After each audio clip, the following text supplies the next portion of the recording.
All right, so we are getting ready for a no holds barred. Okay. Just we're gonna call this tonight. We're gonna call this one Geek Talk. So What talk? Geek Talk. We can talk about whatever the hell we want to talk about. So last week, the music's trashing you. the music is trashing me. I'm losing syllables. I still don't know what talk it is. Hold on. Let me check my Skype settings here. Yeah, it's unfortunate that I can't mix music, huh? Oh, you got your dishwashing liquid there, huh? I've got my cleaning products. There we go. All right, so I got to lower the music even more, huh? All right, what about now? Music is lower. Am I still garbled? No, Not at the moment. Okay, so that volume seems to work. Okay. All right, so we're gonna do our official little intro graphic here thing in just a second, but let's talk about what is the purpose of today's show. So last week we did a spontaneous CoCoTALK After Dark, and we said, all right, let's not just talk about the CoCo. Let's talk about whatever the hell we want to talk about. And the topic switched from Sega Genesis to Nintendo to Super Nintendo to Star Trek to Lord knows what else. So I thought that was kind of cool. But then I'm thinking, well, why even limit it to computers? Let's talk about whatever the hell we want to talk about. So therein lies the premise that... Talk about this old butter container. We can do that. And we can maybe find some uses for that. Find some uses for that I don't butter. know, If it has these doesn't little sound like plastic there's doodads. butter in there. These little plastic doodads. I don't know. They were here when I moved in. I don't know. All right, so we're gonna cue the intro here, and then we're gonna get the show started. All right, hold on one second. This is a fancy production.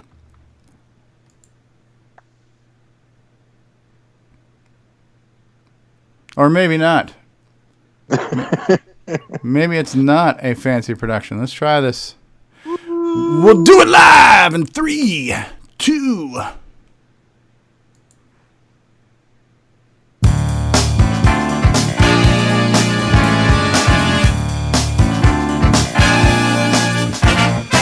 Live from Facebook, it's Geek Talk After Dark, where we're going to talk about anything but the friggin' Super Bowl.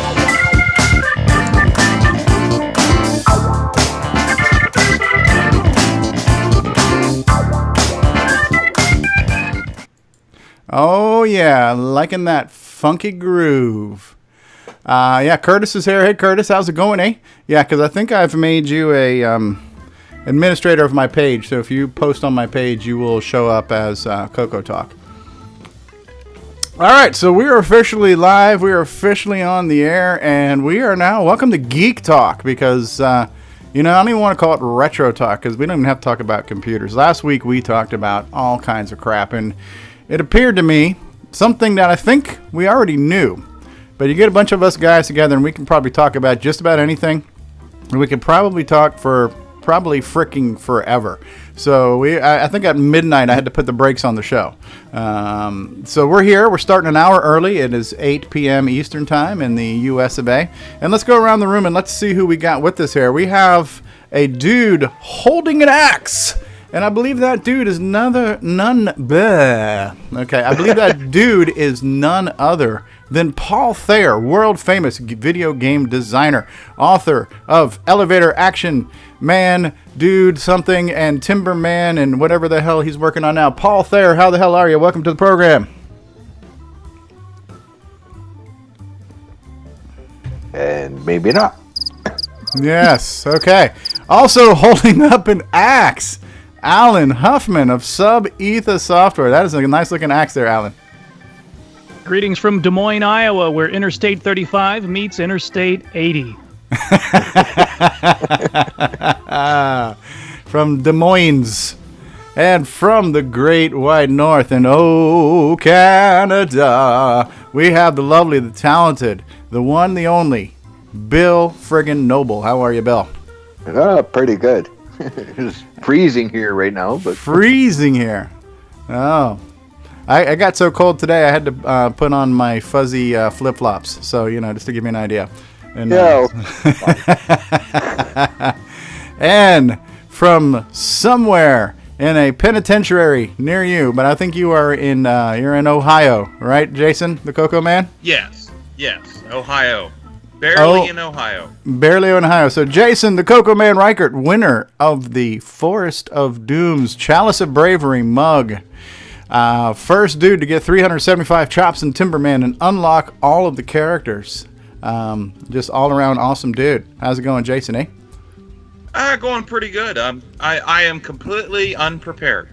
All right, well, that's usual. good. Hey, listen, I'm the host of the show, and that is status quo for me. So, yes, and I am. When a Canadian says it's cold outside, you know it's cold.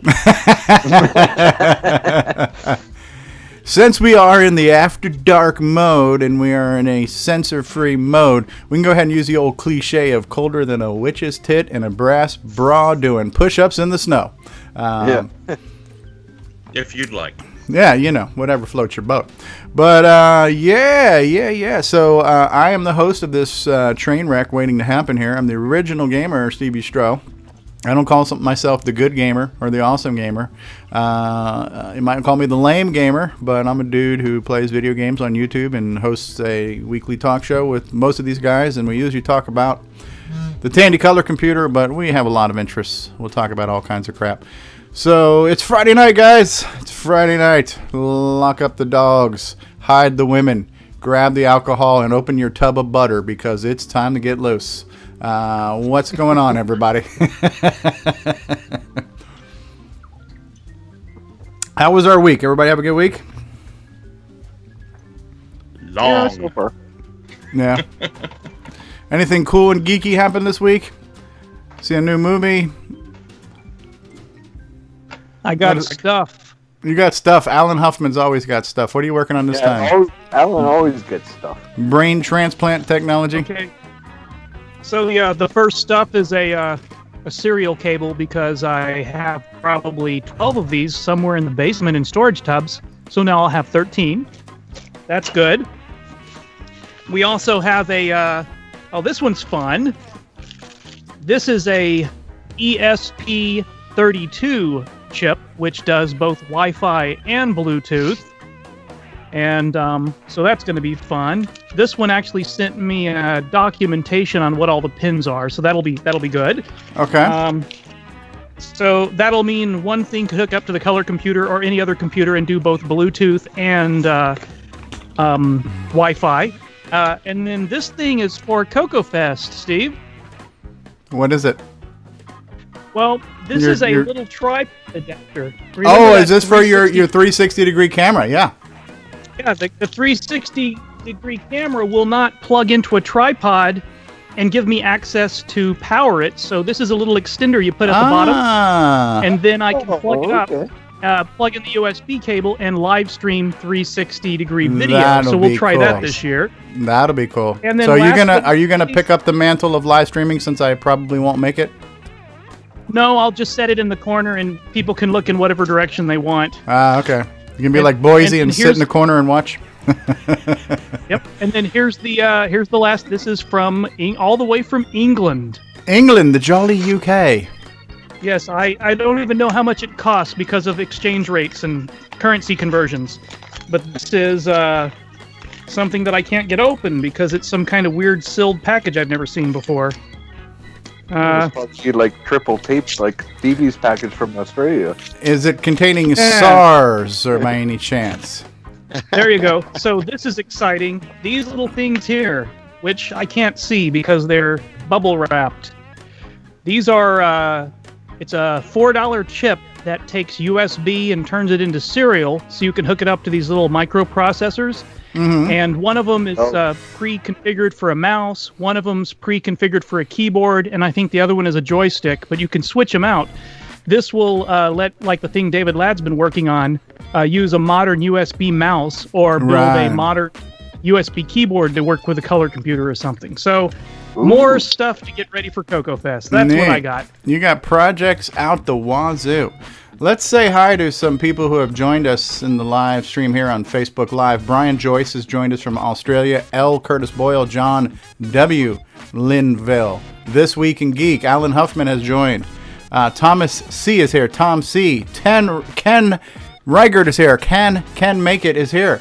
Brian Joyce says, hey, greetings from Canberra, Australia. It's 12:20 p.m. Saturday, 71 degrees Fahrenheit. Not bragging or anything, but good day, fellas. I think that was a screw you to you, Bill. And Ken says, Friday? Is it? Yeah, we are not doing a Saturday thing. So it's Friday night. Do you know where your children are? Do you know where your dogs are? Do you know where your pets are? Do you know where your tubs of butter are? Because it's time to get wild. We're going to do it live. So I'll tell you the geeky thing I did this week. Echo. Who's giving me echo right now? Yeah, I just fixed that. I was switching over to Facebook. Okay, Bill. Bill with his noise. How's the wife and the soap operas going on tonight? Everything good? Oh, yeah. Anybody hacking tonight? We good? Nope. We can always count on either some television background noise or somebody hacking up something in the background when we got Bill on the call. So my geeky thing of the week is a friend of mine released a graphic novel, and I interviewed him, and I put the interview on my OG Stevie Stroh channel on YouTube. But I'll show you real quick just what it looks like. But this graphic novel is called Exiled Forever, and this is a guy who I used to work with. And so this is a story that's been in his mind and in his heart for a couple of years now, but he completely illustrated it and colored it and the whole thing. And so we talked about it for about an hour or so. We did an interview. I put the interview on YouTube. If you like graphic novels and you like medieval stuff and fantasy stuff, if you like Lord of the Rings, Game of Thrones type stuff, and cool stuff like that, you might want to check out the graphic novel Exiled Forever, which you can get at exiledforever.com. It's available on amazon.com. So that was my kind of cool geek out thing just today. Me, or is Stevie lagging a bit on his voice? Am I lagging up, Steve? I think the music might be cutting in and out on him. All right. Or causing him to cut in and out. I just paused the music. How's it sound now? There, that has much. No, start it again. Now we can hear you. All right, so here's what I'm going to do. I am going to stop sharing system sound. You guys don't need to hear the music, but I want the people in the live audience to hear the music, because this is like a jazzy, lounge, cheesy lounge, it's the geek. It's doing it again without the music on, too. It's still... At least for me, anyway. Fucking Skype blows. Piece of shit Skype. Jesus fucking Christ, Skype. All right, so I can't play any freaking music here. All right, can you guys hear me now? Yeah, that was fine. Can you hear me now? We'll do it live. Okay, so Brian Joyce says the audio is fine on Facebook, but hey, screw me. What do you want? I'm trying to add some cheesy lounge aesthetic here, but apparently you guys can't hear me. So. All right, guys, I'm stepping out for a few minutes to have dinner. I'll be back shortly. All right, Paul Thayer, author of Timberman. We'll catch you later. Chopping on that axe. Uh-oh. What's this? Somebody's calling the wrong thing on Skype. You guys got to call CoCoTALK live something or another. Somebody's saying that the live feed died for them on Skype. Tim Franklin, I think, in the CoCo group, saying the live feed died. You guys can see the live feed, can't you? I can see it. I got it open on my browser. Yeah, I've got it open. Yeah, it's open on my phone. No problem. Yeah. All right. Listen, we can't please everyone. Here we go. Here comes John Strong. Can we play Freebird? We'll play the extended version of Freebird. Man, I'm really bummed out. Let me try this one more. It's freaking Skype, dude. Hold on 1 second here. Is my Skype still here? All right, here's Skype. I don't know why my Skype settings are not letting me play music. Audio settings. I don't have my thing set to automatically adjust. How about now? Can you guys still hear me now on Skype? I'm going to lower my microphone. Can you still hear me? Yep. All right, now I'm gonna try playing the music again. The music is. Somebody says we should try the Blue Jeans Network. You're chopping again. I'm chopping again. Something with Skype. Hey, John Strong of Strongware. How are you, sir? Welcome to Geek Talk. Howdy. Oh, and how are you this week, Mr. Strong? Oh, busy week. Busy week? Yes. Working on things? Yeah, things and work, both busy this week, so. Yeah. So we have some people in the live chat saying, I hear the printer going in the background, John. Yeah, we hear the 3D printer going in the background. You're still going. Okay, now Brian Joyce says, my mic is too low. I don't get it, dude. I don't get it. What the hell's going on here? We'll do it live. This is what happens when you do it live, right? Oh, wow, look at that.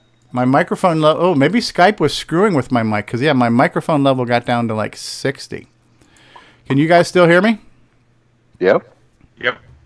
All right, so let's try this one more time. Let's try this option here.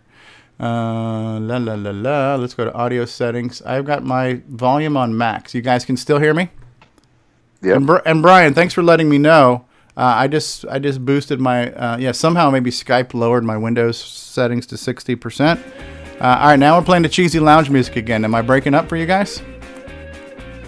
Not yet. Testing 1 2 3. Testing 1 2 3. Testing 1 2 3. Testing 1 2 3. We doing okay? So far, so good. All right, because a cheesy show like this needs cheesy music. So, Mr. Strong, what are you working on, sir? We hear the 3D printer going in the background. That's been the main thing this week, is trying to get the stuff printed up for the orders, so I can get them shipped off to Zipster. Nice. Yeah, Tom C says maybe it's the endless Windows updates running in the background. So these are for the CoCo MPI, the mini multi-pack? For that and the CoCoSDC. Ah, okay. So we got the mini multi-pack cases and CoCoSDC cases. So the sound of progress. Great CoCo products going out the door. So I worked a little bit more on the infrared joystick stuff. Ooh, neat. Yeah, we talked about that last week. You want to remind us what you were talking about there? Well, yeah, I'll get my proto boards out here and turn the camera back on. Okay. And basically just prototype it with Arduino type stuff. This board has several different projects on it, but as you see, extending high is the IR. The infrared receiver there. Yeah. Okay.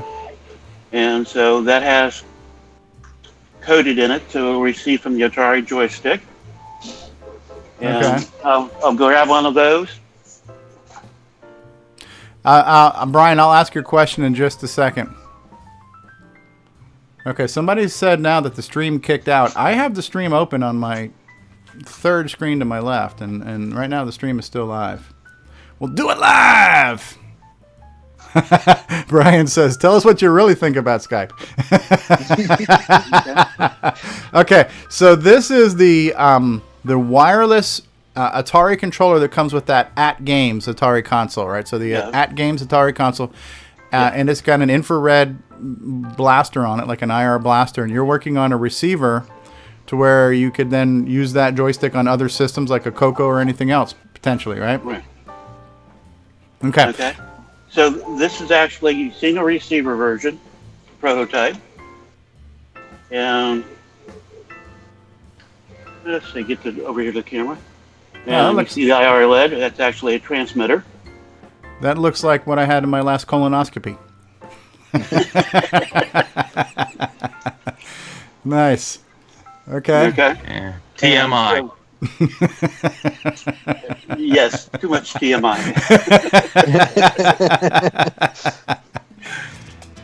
Okay. So, after doing that last weekend, I had that running, and this week I looked at the code a little bit more. I haven't done any more coding on it, but I've got basically the rest of it figured out. So there's a checksum when you transmit and things like that you need to do. I actually see the printer moving in the background. I see it moving. It's got like a robotic arm. That is awesome. It is. You know what that reminds me? It reminds me of like when you went to the zoo and they had this big machine that would make like a wax gorilla for you. The pieces would go together and press the molded wax. It kind of reminded me of that. That's freaking cool, man. 3D printing. Hey, John Strong, we've got a question from Brian Joyce in Australia. He wants to know if the Mini MultiPack interface will run the FD501 cartridge that requires 5 volts. 12 volts, Not 12 volts, no. No, not the 12 volt version. It should run the 501, yeah. Okay, but not the 12 volt one. But not the ones with 12 volts. Okay. Nope. I've got it on a 502 right now. It works great, Okay. including John's case. Okay, but not the original 12 volt or one of the older ones. That was the same problem. Like you couldn't even put that directly in a CoCo 2 because the CoCo 2 changed its cartridge slot from 12 volts to 5 volts, right? Yep. All right.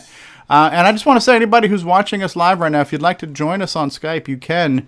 You will need to add CoCoTALK as a contact. Now, Paul Thayer said he tried looking for CoCoTALK at CoCoTalk.live, which is the email address in the Skype directory, and he could not find it. But I don't know. But yeah, if you guys want to join the call, feel free to join the call. There are no restrictions here. There are no requirements to be on this call, other than a desire of public humiliation. So, President, let me make a couple more comments here, and I need to finish supper, but I'll stay connected here. Okay, cool. And Alan might be interested in this. I actually think about doing the transmitter with the MSP 430. Okay, is that the thing that Alan's working on? No, he's worked with that at another company. It's a TI chip, and it's 3 volts. So I might be able to run that off a button cell lithium battery using that and a joystick. So that's one reason for doing that. And even if I can't run it that small, it'll pull a lot less power than the Arduino chips and stuff out if I do that. Sounds cool. So, okay, so that's kind of thing. Brian is saying, so if the FD501 works on the CoCo 3 by itself, then it should work on an MPI? Yes. Okay, there you go, Brian. There's your answer. If the one you have works on your CoCo 3 directly, which is also 5 volts, then it should be... Then it's one of the ones that don't require the 12 volt. Okay. And Ken, your brother, Jason, says, I'm going to dinner with the in-laws. Pray for me. You have our prayers. Dudes, I'm back. Hey!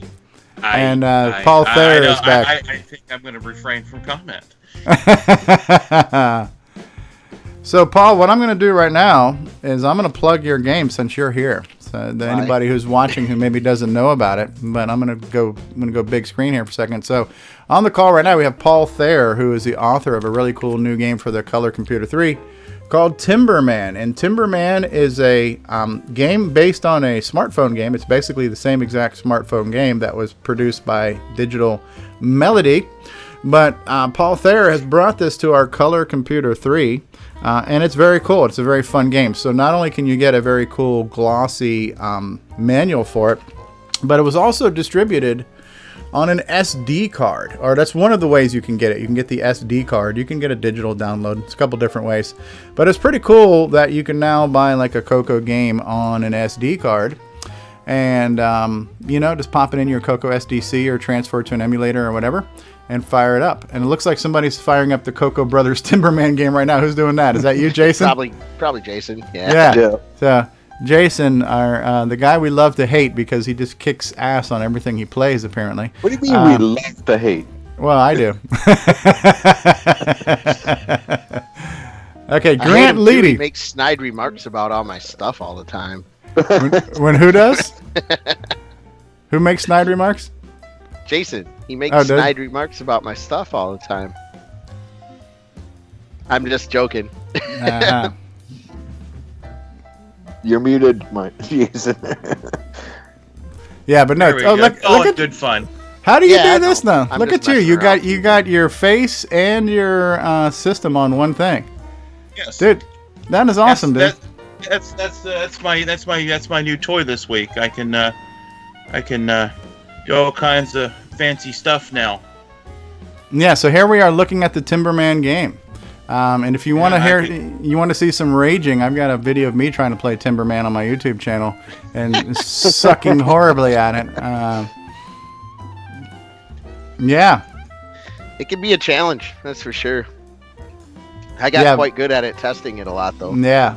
And we saw, Paul, you putting in the Facebook group now, the Color Computer Facebook group, some screenshots of your new project you're working on. And they look pretty badass. Thank you. I'm actually working on that project right now while I'm talking to you guys, or while listening, rather. As we speak. All right. Well, here's what I'm going to do. I'm going to grab another beer and probably take a potty break. So I'm going to run like 2 to 3 commercials. So everybody who's on the call and everybody who's watching, now's a good time to go pee or do whatever you got to do or grab another drink. So I'm going to be back after these words. CoCoTALK. CoCoTALK. After dark.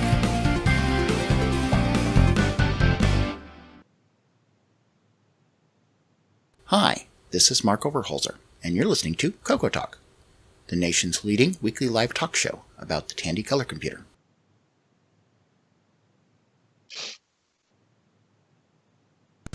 What's going on, everybody? Stevie Stroh, and I want to say thank you for continuing to watch and listen to CoCoTALK. We love doing this show. We think we put together a pretty good show for you, but this show could be better with your help. So if you would like to send a feedback, a comment, a suggestion, a show topic, or maybe even your own little segment or bumper, then send it to us via email to cocotalk@cocotalk.live. This show would be nothing without you. Love to hear from you.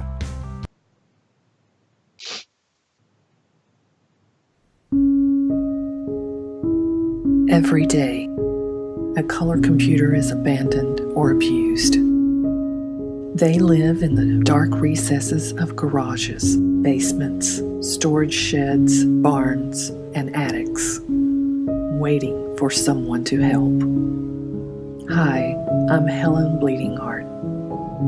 Please say you'll be the answer for CoCo suffering the effects of extreme temperature, overexposure to ultraviolet light, and conditions unfit for electronics.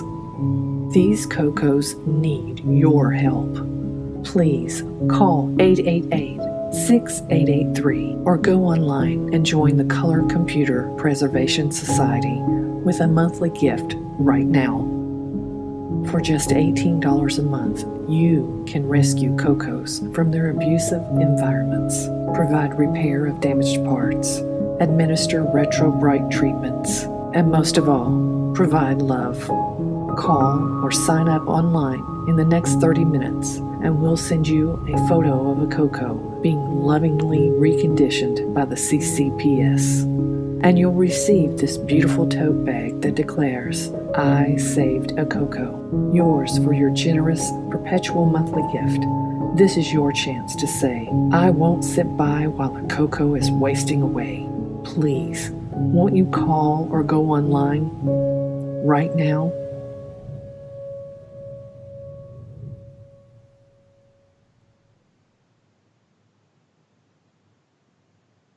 Hey, what's going on, everybody? It's me. It's Original Gamer Stevie Stroh. You know, gameplay. To get your copy of a Gameplay Goodness Color Computer Gaming DVD today, head on over to 8bit256.com. There you will find several DVDs featuring color computer gameplay videos by the Original Gamer Stevie Stroh. So to get your very own copy of a Gameplay Goodness Color Computer Gaming DVD, head on over to the Retro Swag Shop at 8bit256.com and tell them the Original Gamer Stevie Stroh sent you. All right. All right, we're back after a brief biological break. Time to grab another cold one. I'm drinking from my Sam Adams collection. This one here is called Noble. Bill Noble's blend here. Noble Pills This is what Bill takes every night for his blood pressure and cholesterol. He takes his Noble pills. But this is a floral and dignified version of Sam Adams Lager. I got a 12-pack of a nice little variety of different flavors and stuff. So it's all good. So we're back from our little bathroom break. And we're back for Geek Talk. This is a special episode of CoCoTALK After Dark. We're calling Geek Talk. We're going to talk about whatever the hell we want to talk about. Last week, we talked about the Sega Genesis, Super Nintendo, Star Trek. This week, we can talk about whatever we want. We invite you who are watching to join us on our Skype call. Search Skype. Search for CoCoTALK on Skype. Look for CoCoTALK. You'll find it. The email address is cocotalk@cocotalk.live. And join us on Skype. Join the conversation. Talk about whatever the hell you want to talk about. So speaking of talking about stuff, anybody got anything they want to talk about in the panel here right now? I could talk about my my little setup here. I did put Timberman on the screen. I found this program. It's an open source program called OBS. Oh yeah. And and I'm able to and then I added just a cheap little $11 on eBay composite S video capture dongle there, and away we go. Well, you're lucky you got one that worked on the first try. I've tried a lot of different composite dongles to capture CoCo Composite and had mixed results. So the one you got out of the box, pull it back up again. I want to see that because that did look really clean. I'm not going to lie. Yeah, that looks good. Yeah, and so that's composite. So you're running your CoCo in composite mode. You're going from your composite output. And people are now able to see you play the game. Oh, there's the dude you unlocked there. That's the Easter egg character. You can show that, Jason. That's cool. I don't care. The douchebag Jason unlocked the Easter egg. He's unlocked. Oh, there he goes. There's. Now, is that basically you, Paul? That is me. My brother was like, dude, why are you not going to have yourself in your own game? And I said, switch over to Simon. Let's see what Simon looks like. Let's see the madman. Have you gotten the 6809 chops? What's that? Have you gotten the madman yet, Jason, after 6809 chops? He's got everybody. You got everybody, you douchebag? Is that the madman right there? Holding the CoCo? So Simon chops the tree with the CoCo. I got to see this.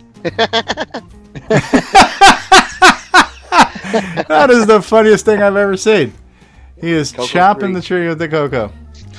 This is a fun game. So, hey, if anybody wants to get this game, and you don't even have to have a real color computer, you can play it on an emulator. I've got a link to this on my Retro Swag shop. If you go to 8bit256.com and you look under Buy, Sell, Trade. Oh, it's not even there. No, it's 8bit. No, that's on the CoCo, whatever. I got too many websites. I'm confused. Yeah, if you just go to 8bit256.com and you look under DVDs and software, you'll see a link there where you can send an email to Paul Thayer, the author of this game, and you can get it a couple different ways. You can get a free digital download for free, which costs you $0. You can get a digital download with a digital copy of the full color manual for $5. Am I saying this right, Paul?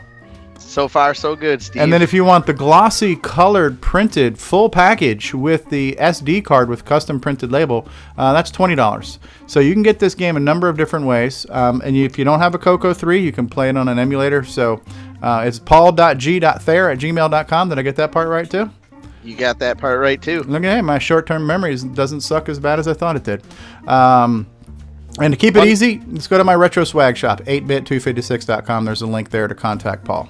One thing I do want to mention is I am currently out of SD cards waiting for a shipment from China. But when you order it from me, we have a website that you can go to and download it and play it for free until I can get an opportunity to get some SD cards. Gotcha. So if somebody wants to order the deluxe package, they can get the digital version right away, and then as soon as supply and demand has been caught up, you can ship them the cool printed SD card.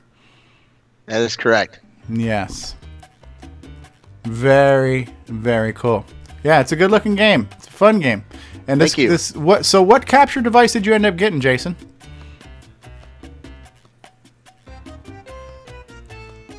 Can't hear you, bro. Still can't hear you, Jason. Yep. There we go. It was an easy cap. I'd have to look for the particular version, but I guess there's several different chipsets, and this is one that would work with a 64-bit operating system. It was like $11 on eBay. if you find the link, you should probably post it in Facebook. And I'll probably post it on my I'm a Coconut website too, because do you know if does it have an RF capability on it where you could plug in like a coaxial connection? No, it does not. It has composite, stereo, and S video. Okay. So, I guess if you wanted to do like an RF thing, I guess if you have an old VCR, you could do that. Maybe use do that to demodulate the signal. Okay, but no, that's really good. That's pretty clean composite. That actually looks better on this capture than a CoCo 3 looks on a real TV, because the composite off of CoCo 3 is a little dirty, you know?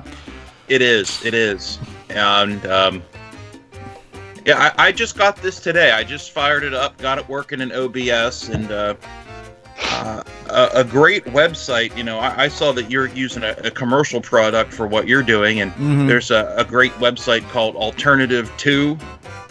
And you can type in the name of a commercial product, and you can get sometimes an alternate crowdsourced, open-sourced version of it. And that's where I found OBS, and it's a nice little toy. I've been having fun with it, just trying to get it set up now. And I just like that I can flip around and all kinds of good stuff. Yeah, I tried OBS at first, and I found it to be a little confusing at first. Couldn't wrap my brain around it, and then for whatever reason, I went with XSplit because it just seemed more user-friendly. Turns out they're almost identical, and I'm using XSplit. The one thing I do like about XSplit over OBS is it offers me a few things that OBS does not do. Number one, I can stream to multiple sources at the same time. So if I wanted to right now, I could be streaming to Facebook and to YouTube and a few things like that. I could have multiple outputs going like a simulcast. And another thing that XSplit does is it lets me run a video playlist. And that's how I do my commercials. I create a video playlist and I just have all my commercials on a loop, and it just loops those videos.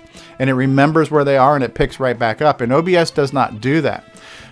So if OBS had a few more features and it's free, I would just use that. But there's just a couple things I've really grown to enjoy from XSplit for my live streaming. So I look at it this way. There's a virtual camera plugin, which I'm using now, and for what I'm doing, being able to insert a composite video or... Yeah, no, that's great. No, it's perfect.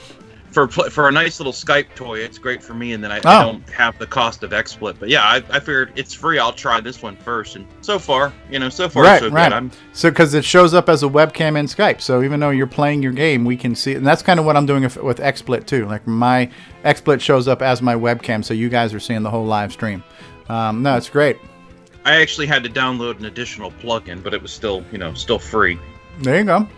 So that's that is my favorite price. My favorite price. Oh, I always try the free and open source stuff first. I love that Alternative 2 website. That's a good one. I enjoy that. Well, in reality, Jason, a lot of the open source stuff is better than commercial. Oh, I even run OpenOffice. It does pretty well also, and I don't have to pay for Office. Yep. Hey, if it works, if the shoe fits, wear it, right? Absolutely. I've just started really. I did a little bit with it, but I just started playing with it this evening, and I've already got the composite capture device. Now that I'm looking for the link now, but that capture device, I'm not sure if it works with anything. This may have been why it was so cheap. I don't think it works. I don't know if it works with anything newer than Windows 7, or there wasn't any drivers on the little CD it came with that was newer than Windows 7. But I thought the listing said it worked with 10, so maybe you don't need a driver in Windows 10. Okay, or maybe the Windows 7 driver should work in Windows 10. You would think. Quite possibly. I'll dig up the listing here very shortly and post that in there. So, Bill Noble, you been working on anything this week? Watching any good TV shows? Anything like that? Read any good books? Yeah, I've been putzing with this ESP8266 Wi-Fi module. Yeah. Yeah, I'm seeing a lot of people. A lot of the retro groups I'm looking at right now, everybody's using these things on their system. So I'm seeing a lot of people doing like BBS stuff and Telnet stuff on Apples and CoCos and all kinds of stuff. Yeah, so seems like that's like a holy grail, because if it converts Wi-Fi to serial and you can plug serial into any system, poof, you've got instant connectivity, you know? Oh, it works great. To tell you, yeah. Right now, I'm trying to pull a file. I'm trying to actually pull a file directly to my color computer off of a web server. It's a basic program for the Commodore that does IRC chat. So I'm trying to download it directly onto my color computer so I can see about porting it over to Color Computer Basic. Oh, that's cool. Oh, you're doing the Commodore poll? Yeah, I'm actually trying to retrieve the file, and then I'm going to save it out in ASCII and see if I can load it up and start editing on it. Yeah, because that's the one thing I've noticed about the Commodore stuff is, holy crap, did they got a lot of pokes in their basic programs. Poking's what it's all about, man. Yeah, Brian Joyce says if you can find the link to what you ordered, that would be great if you could share that. Momentarily, I will have it for you. Yeah. And so I just want to remind anybody who's watching, if you want to join us on the Skype call, please do. I'd love to hear you. I'd love to have a conversation. Talk about whatever you want to talk about. If you're watching and you think somebody might enjoy this train wreck, then share it out. Share it on a group you're a member of. Share it on your wall. Let's get some people to hang out and talk crap, because these guys here are lame. They suck. They're not really entertaining me at all. As usual. And we got to do our real show tomorrow. We got to do our CoCoTALK tomorrow. So, did everybody do their homework and listen to the CoCo Crew podcast? Yes, I did. Good one. I just finished it today. The last thing I needed to listen to was the game review, and I'm gonna try to get. I've asked Neil to send me the image. I'm gonna try to do a crossover where we. Okay, Alan just posted it. Brian, if you can see that, Alan just. What? Oh no, what are you posting a link to? That's your Wi-Fi for CoCo. That's not the a composite capture. But that's your Wi-Fi for CoCo. Sorry. That's okay. Hey, listen, all links are good. Yeah, so Neil was talking about this game called, was it Sky Kid or Super Kid or something like that? It sounds like a side scroller that was on the Dragon. Super Kid, yeah. Super Kid. So that sounds good. I enjoyed the review. I enjoyed hearing the music and the digitized speech and stuff. So I want to try out the game. I haven't gotten the disc image yet, and I think it'd be kind of cool if we could do some type of crossover. Like if Neil does a game review, we could do it where after he's done it on the podcast, I could do like a video review of that game too. So now we could see it and kind of tie those things together. And it sounded like a fun game. So I'd like to actually try the game. Might have some rage moments out of that one. Really? Rage quit. And so the thing that you just posted, Alan, this is your Wi-Fi to serial adapter, right? Yes, that's correct. If I could find the mute button.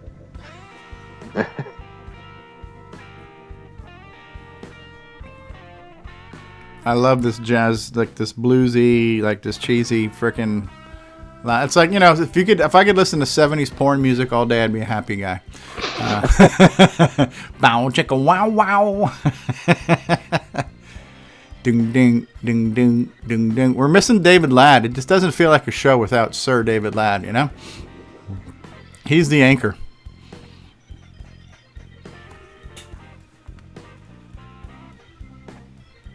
What else did I do this week? I don't even know. Besides becoming 50% income deprived,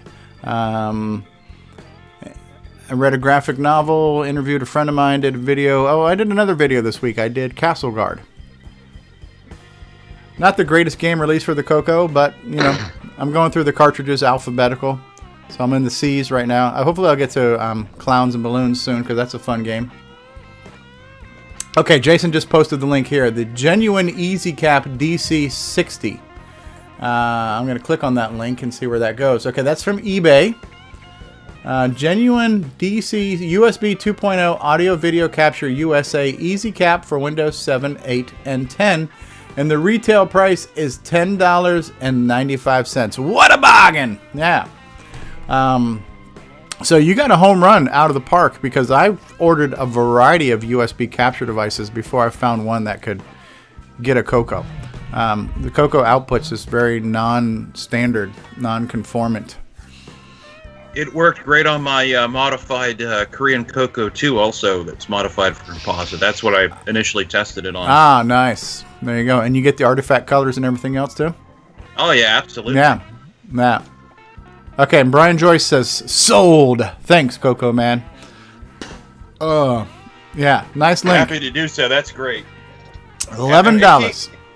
The auction location said it was in New Jersey, but the one I got shipped from Texas. So okay. But I ordered it like on Wednesday, and I got it today, so it was really quick. Well, I imagine getting to Australia might take a couple more days. They gotta strap. They gotta strap Just it to slightly. It's okay because Australia's in the future, so it's already arrived.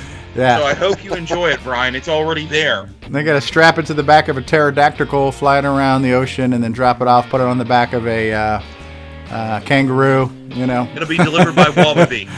Sent by Wallaby, strapped to a boomerang and thrown into his office. So. Oh, speaking of Australia, yeah, Brian says come here via boomerang.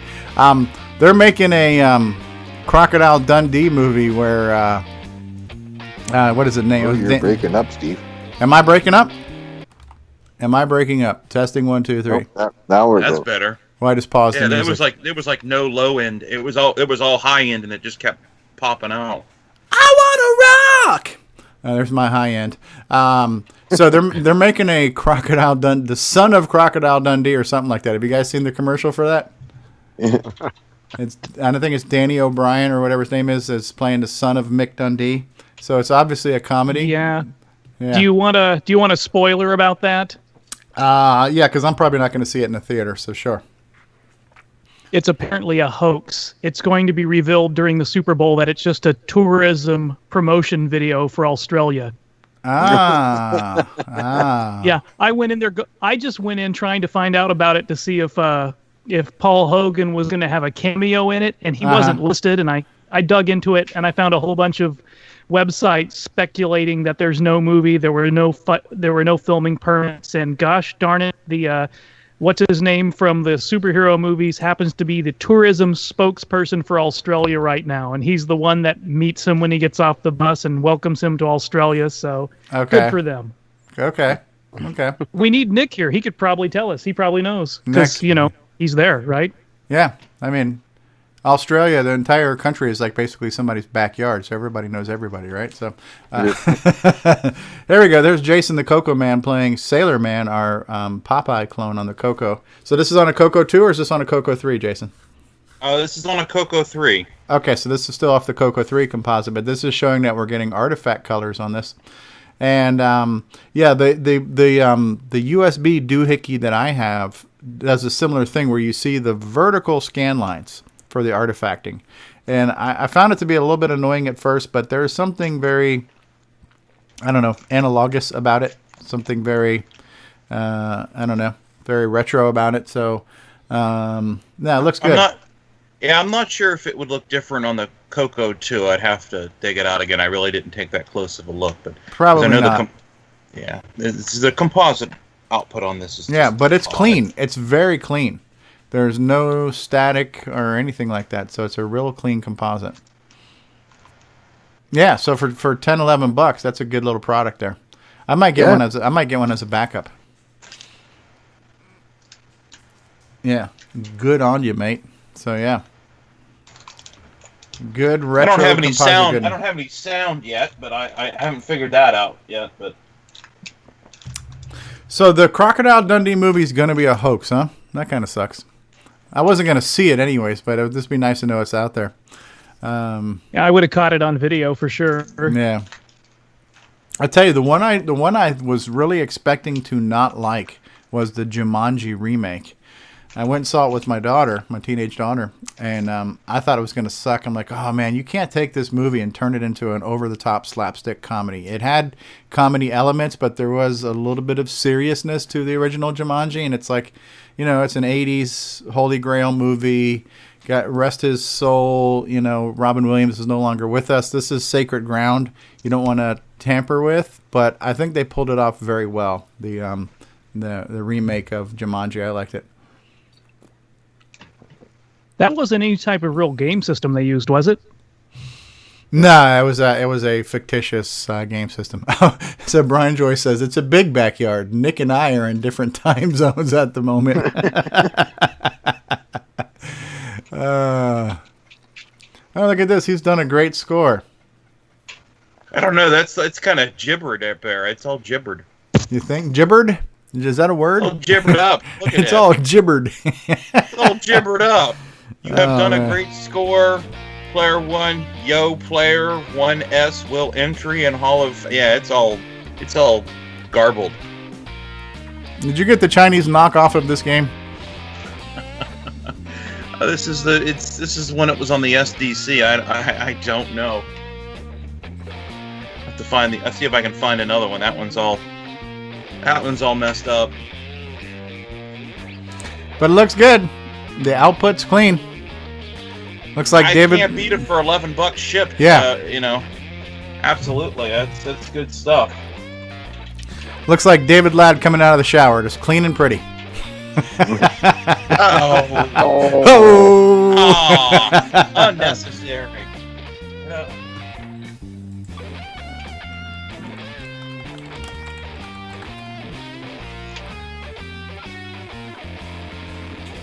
Dude. The movie I'm looking forward to now is the new Tomb Raider, the Tomb Raider reboot.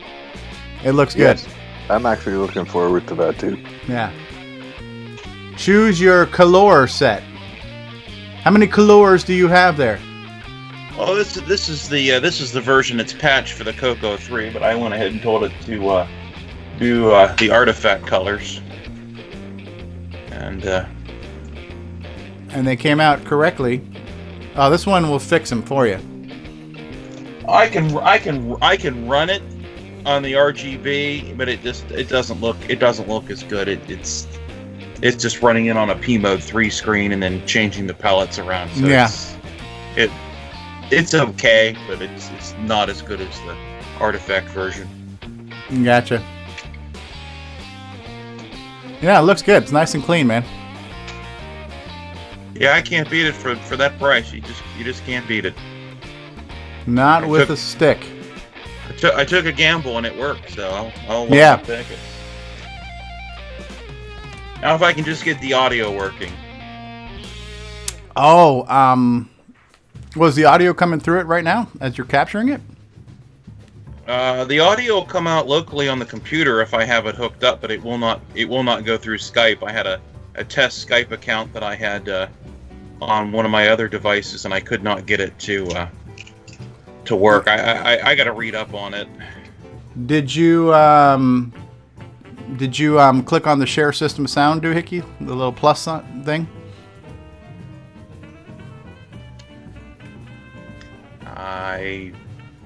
When you're on, but I have that. Well, I'm not doing a screen share. Yeah, but you just try it. Click on the little plus and see if there's an option that says share system sound. That's all we need. We need sound overload right now. I have share screen and sounds, but not actually just to share the sounds. Yeah, so. Share screen and sound. Yeah, but then it's going to show your whole computer screen. Yeah. There's a way to get it there. I just have to figure it out. That's all. I'll get there. Roger that. I literally got this. And had a few hours to play with it, and then I was on here. So I'm not totally prepared as usual. Yeah. Hey, my Uncle Tom just stopped by. Say hi to my Uncle Tom, everybody. Hello, Uncle Tom. Hello, Uncle Tom. Yeah. Avoid the obvious cliches.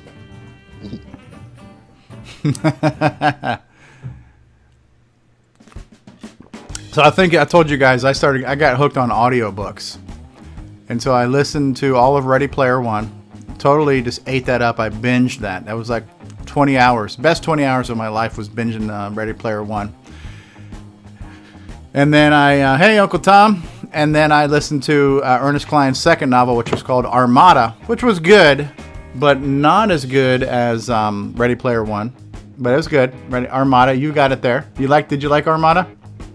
Good. I even got it from my local library. Hey, John Cummings has joined us. Hey, John, how are you? Excellent.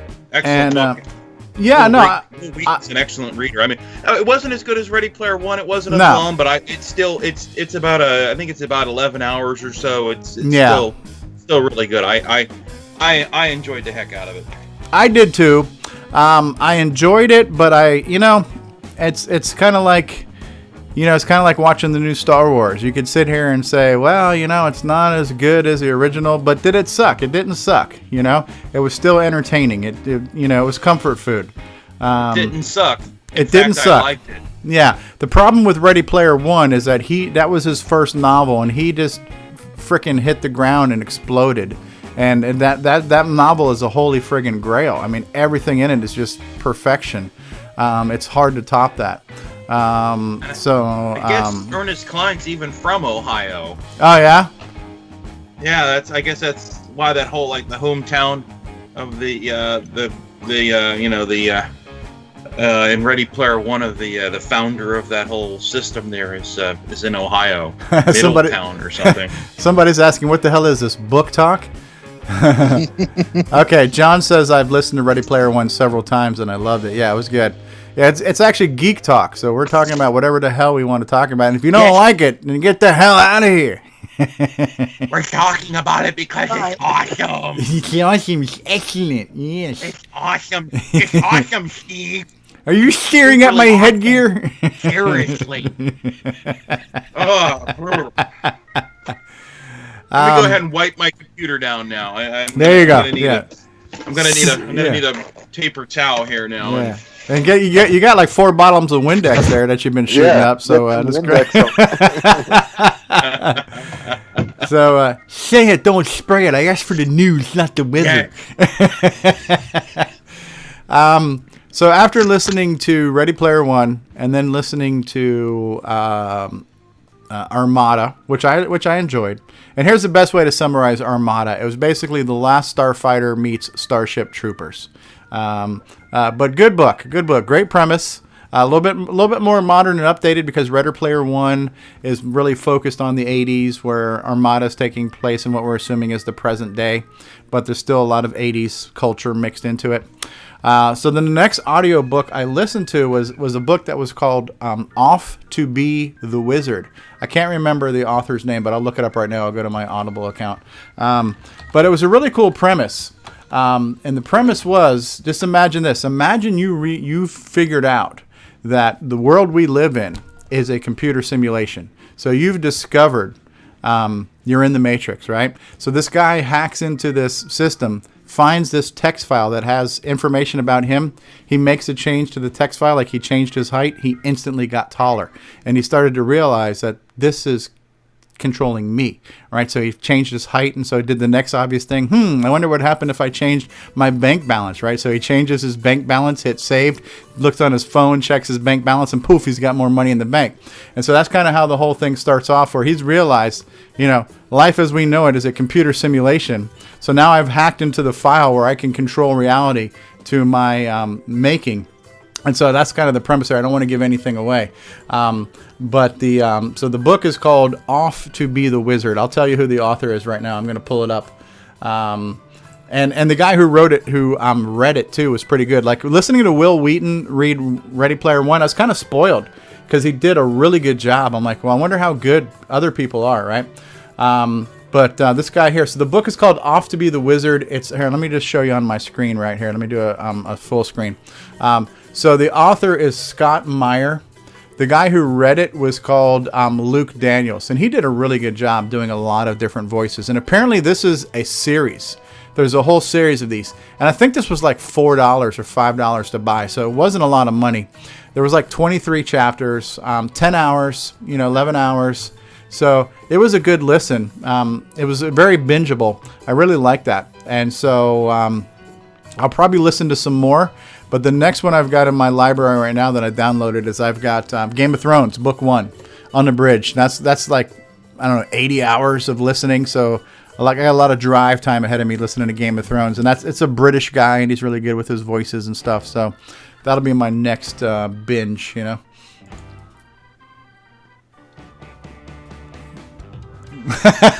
Tom C says, is it the OGStevieStro.cfg? Hey, John Strong's doing some more 3D prints. What do you got there, John? Alan should recognize this, maybe. Alan Huffman, do you recognize that? I am not sure what that is. The Teensy 2.0. Oh, okay. Yeah, I have one of those. Yeah. Now that's something I'm talking about. Yes, it is. Okay, I need your wiring diagram for that, so I can match what you're doing in your software. Holy shit! What is that, Alan? That's the prototype. This is the Sursound prototype. It's the little chip and the sound. John, figure that out from that wiring. Yeah, there you go. But mine was just wired for convenience. It was the wires that were the closest for me to put into the breadboard, not necessarily the logical wires. Well, the reason I'm bringing this up is supposedly this has a profile that you can do USB MIDI to, which is the reason I bought this. Oh, cool. Okay, so then we could run USB MIDI and then play back your test sounds for the CoCo straight from your MIDI file for the game, so you can hear what it sounds like on the real chip straight from your file. So that's okay, now that would be useful. Okay, that's why I was asking the questions the other day whether your software supported MIDI output to USB. Well, I mean, I can hear what stuff sounds like because I can plug my USB keyboard directly into it. Okay, that would be another way, yeah. Hey, Tom C. Alan, Tom C. says that thing looks like a ball of nerd yarn. Yes. Ho! I don't know with that. This is what happens when a software guy plays with hardware. That's what she said. That sounds Any songs with that spaghetti? Yes. A voice kit. This is an advantage of having a micro center that you can get to every once in a while. The $10 a piece in there. And what is that? It's from Google. It's for hooking up to a Raspberry Pi.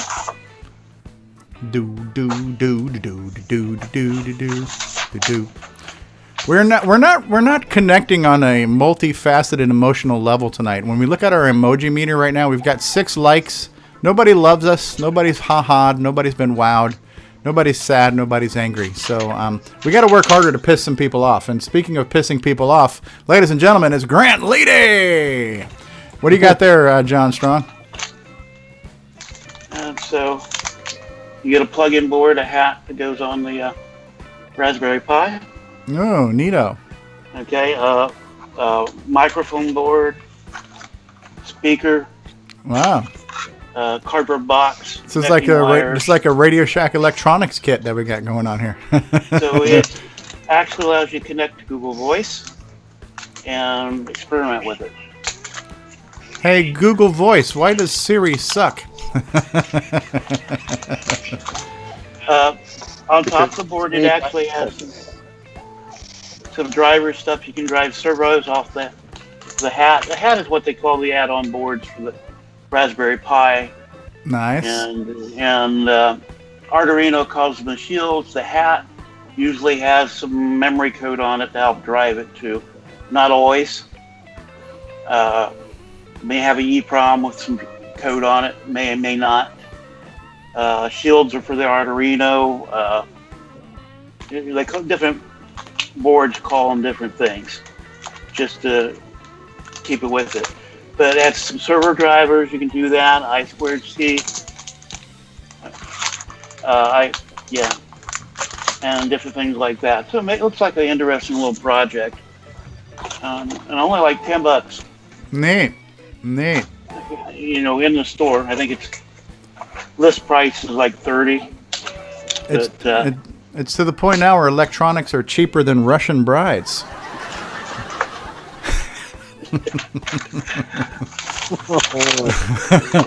Hey, Grant Leedy, what are you doing tonight, Grant Leedy from Kansas City, Kansas? I just got back in. How you guys doing tonight? We're doing good. I'm looking at John Strong's like day after Christmas here. He's got all kinds of cool toys he's showing us. Cool. You know what that reminds me of? That stupid thing that Nintendo came out with now where they've got these cardboard contraptions for $80 that you can plug into your Switch. I thought that was a joke. No, it's real. Oh, Jesus. Yeah, kind of following after Google had the cardboard glasses. Now they have Google Cardboard. What was it called? Is that was the actual name for it, right? Yeah. Right. Okay, so that's a kid. Doing this is actually has a cutout cardboard box you can put the whole project in. Thanks, Tom. Tom Porter says, "What a crazy show." Thanks, Tom. We're here for you. This is a special edition of our usually scheduled crazy show. This one's just called Geek Talk because we're geeking out talking about anything. If you want to join us, you can call us on Skype. What is that? That's a Game Master card prototype working on another case design. Cool. Oh, Tony Sassano has joined. Anthony, how you doing over there, Anthony? My former roommate from like 1990 just jumped in live stream. Cool. So, You got all kinds of goodies going on there. well, I got a lot of development stuff here. I pick feel it up while I'm... I feel like such an underachiever when it comes to what everybody else is doing. You guys are always working on projects and accomplishing things. I don't know what you're talking about, Steve. I just threw this together. I just always feel like such a complete loser all the friggin' time. So. Well, maybe it's true. Yeah. Hold on. Working on Where's working Cosmic on Elegance? projects might be true, but sometimes I don't know how much I accomplish. Yeah. What is that? This is the soundboard that's not yet released for the MC10. Ooh, MC10 soundboard. Woohoo! Steve Bjork will like that. Oh, yeah. Okay. We're going to port Pitfall and Ghana Buana over to the MC10. Dual Atari style joystick port. Nice. Okay. Didn't Ed Snyder do something like that already? With sound this and is Ed's. joystick? Oh, this is Ed's. This is Okay. Ed's. Okay, so this is not a board you're designing, but this is the case you're working on for it. Yeah, I've started to work on the case. I keep getting diverted from it, but it'll get done. Okay. You know, when he tells me, well, I got to get this out, I'll probably have to sit down and do it. I'm Right. about to sit down and do it, and I have to make a bunch of cases for him, so only so much time. It's amazing what you can do with these 3D printers these days.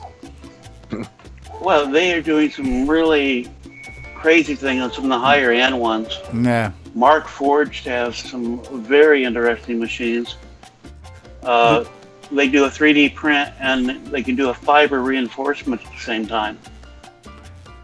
Did you see that meme? Did you see that meme I shared with you right around Christmas time where it says step 1, get 3D printer, step 2, print 3D printer, and step 3, return 3D printer? Well, that was the original idea behind the Rep Wraps series. Yeah. Okay? Is they wanted to be able to use it to produce as much as possible as the next one. And that was the Rep Wrap project. Yeah. And so you still have some based on that concept. A lot of others have moved to, more commercial. Mark Forged has now talking about releasing a very high end with that, where they've got fine polished metal bounded in the plastic. You print it, and then you put it in the oven, and then you have a full-fledged a metal part. Oh, wow. Afterwards. Okay. Tom Porter's asking, can you 3D print a document? Why for? Print it on paper. Well, yeah, I don't know if you want to take the time, but yeah, you can set it up so you can do a document. It's a printer. I wonder if you could print Braille with that. Yes. Oh, yes, you can print Braille. You'd have to write a program to do it, but it could be done. Not a CoCo project, but it could be. It's not a CoCo project, Actually, but it could be. That's a Linvillism right there. actually something like that, you might be able to make that a CoCo project. Because you're doing G-code, most of them have a serial port. So yeah, you could probably make a CoCo project out of that if you wanted to do all that work. Do it. Seems impractical. I didn't say it was practical. Okay. Anytime somebody has this question, go to whywouldyouvanttodoThat.com. or as the CoCoTALK shows are going, why did Tandy do that? Why did Tandy do that? Tell me why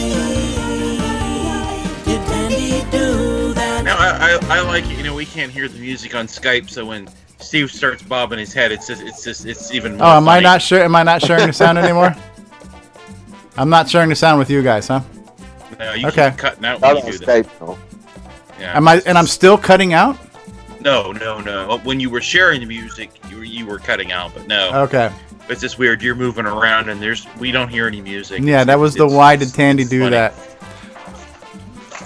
But listen, we can't have our David Ladd and eat it too. You know what I mean? So we just have to. This is why we can't have nice things, Steve. Wow. Oh, John Strong, Holy- what is this? Holy Whoa! buttons, Batman! Holy I'm not crap. gonna say what that one thing looks like. That I think looks nice. there's room for more buttons. I want one. Me wanty. It's a little overboard buttons there, John. Well, somebody did kind of a challenge out there, and this is said somebody should do something that we could do 4 joysticks on a CoCo, some kind of project. And Mine's bigger. Oh God.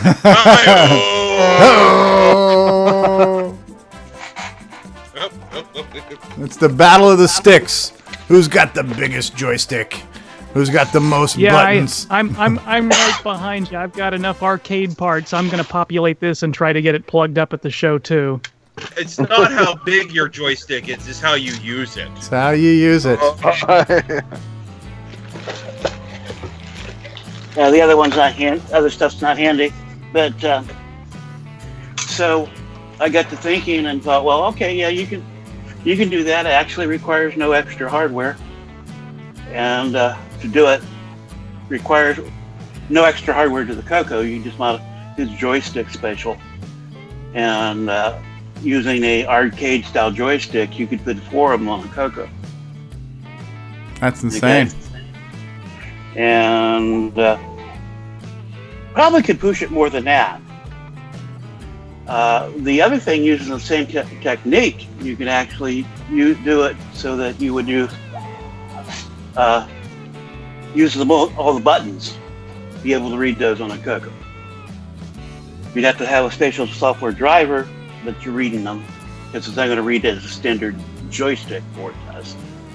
But you can do quite a few buttons, and so that's one of the things can be done.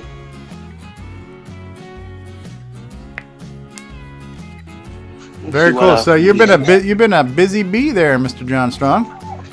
Oh, some of that stuff's been done a long time ago. I just need to actually complete it. Curtis Boyle's here in the live viewing right now. Hey, Curtis, hey, how's it going, eh?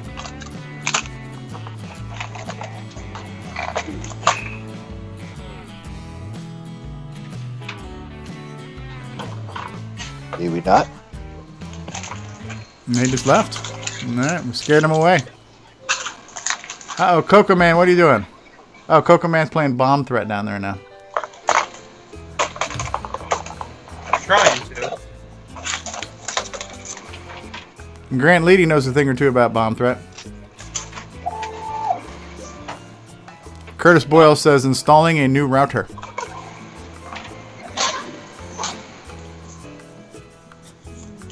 Ooh, what the hell is that? Looks like a motherboard. That could be a problem for Curtis. Okay. This is where I wired up the test for the joystick and the extra buttons. Oh, wow. The proof of concept. And you guys thought I had wires. That looks like something created by Chef Boyardee. Holy spaghetti, Batman. But it's clean. It's clean. Your wire management's good. Yeah, that composite output's really good, Jason. But I try something that's available for purchase still. Yeah, you can get a copy of Bomb Threat on my retro swag shot at 8bit256.com. What do you got there, John? Well, that's basically the same kind of thing wired up on another test. Okay. Whereas I can actually plug a joystick into that and test it. Very cool. We did get one person angry tonight, so we're good. We're doing good. We're running the emotional spectrum here.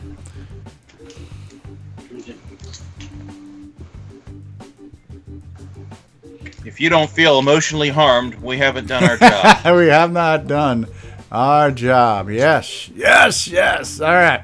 Well, I think I need another potty break, and I'm probably going to have to run and grab another beer. So we're going to run a couple commercials for those of us who are on the call. If you guys need to run to the restroom, now's a good time. I'll run about 2 or 3 commercials, give you about a minute and a half.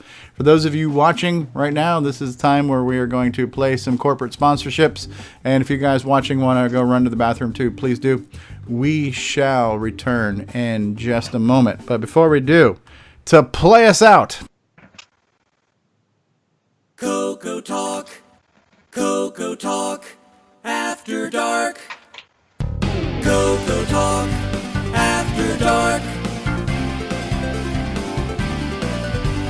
CoCoTALK, After Dark.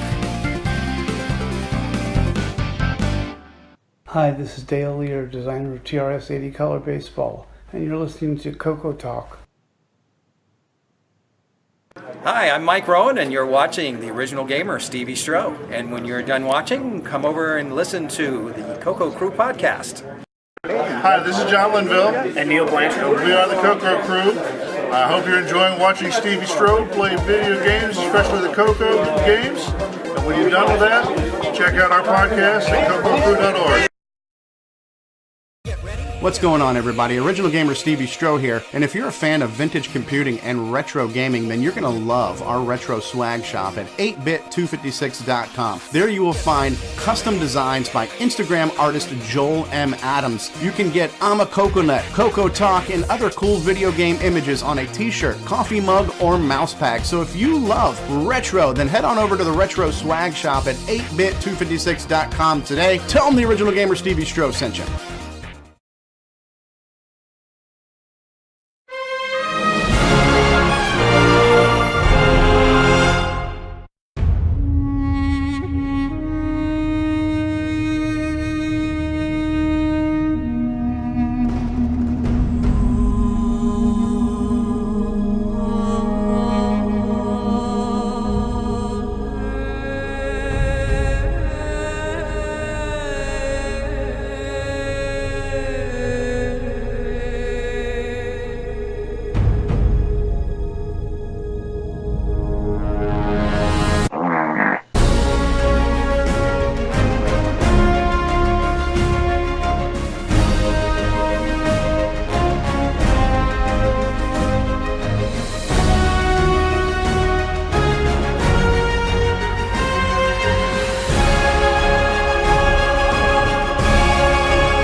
Hey, what's going on, everybody? It's me. It's Original Gamer Stevie Stroh. You know, gameplay. To get your copy of a Gameplay Goodness Color Computer Gaming DVD today, head on over to 8bit256.com. There you will find several DVDs featuring color computer gameplay videos by the Original Gamer Stevie Stroh. So to get your very own copy of a Gameplay Goodness Color Computer Gaming DVD, head on over to the Retro Swag Shop at 8bit256.com and tell them the Original Gamer Stevie Stroh sent you.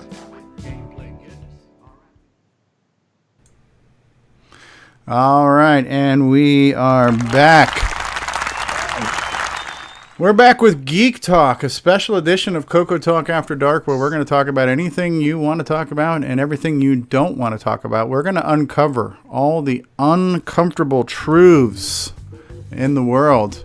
We're going to talk about things like, I have no idea. But anyways, we're back. John Strong, thank you for sharing with us some really cool stuff you're working on. Cool, groovy things there.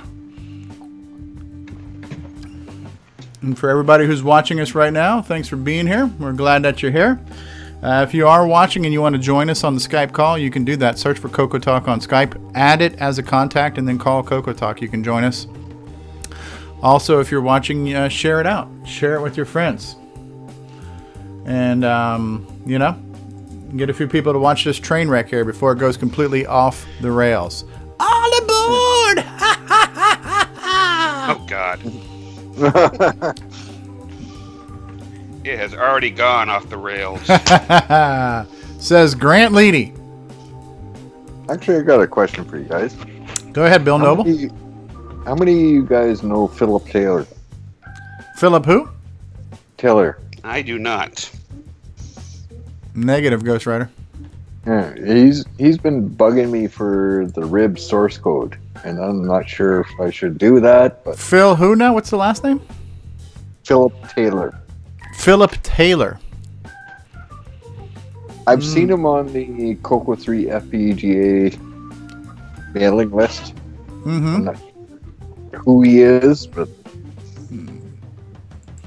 I have no friggin' idea. Might ask Curtis on that one. Yeah, you got me there, Ghost Rider. Oh, so if anybody's not already subscribed to Sub-Etha Software and you want to have your inbox filled up with stuff, I just checked my inbox. I got another post from Sub-Etha Software from Alan Huffman. Adding a USB for $4.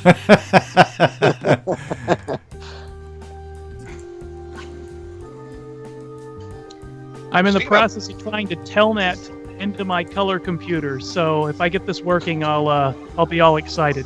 That's cool. What is that for there, John? Okay, this is how the CoCoSDC bottom part of the case comes off the printer. Okay. So we have things that has to be removed. Ah, look at that. And trimmed. Ah. Side holes here, those has to be knocked out. And then these I actually run a drill through to make them evenly smooth. Okay. Neat. So we're seeing behind the scenes here. Oh, yeah. So that's the supports with it. This printer won't bridge that long a distance without sagging too much. The other one I have does a little bit better, but not quite that far. Okay? So that's kind of, people's asked about that, but that's basically the inside of that. Are you going to be able to join us for the regular CoCoTALK tomorrow? Because if not, I might need to grab some of these and show some of these clips, because this is really cool seeing some of your behind-the-scenes stuff. Actually, my wife is wanting to do something tomorrow, so probably not. Okay, so I might just want to grab some of these clips and show them tomorrow. Okay. And so that's kind of the deal there. Curtis Boyle has joined us.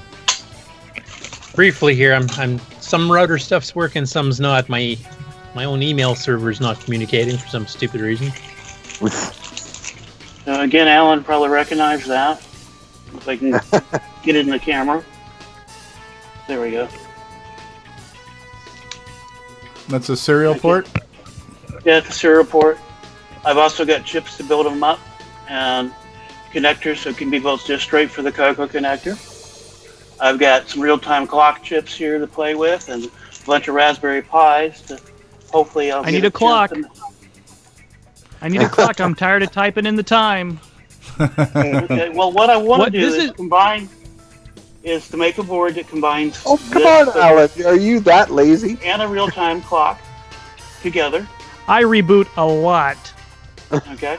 And then if you want to use it for, a drive wire server for a CoCo, and then you've got the real-time clock built into it, and so on. Another one of these projects I have to find time for.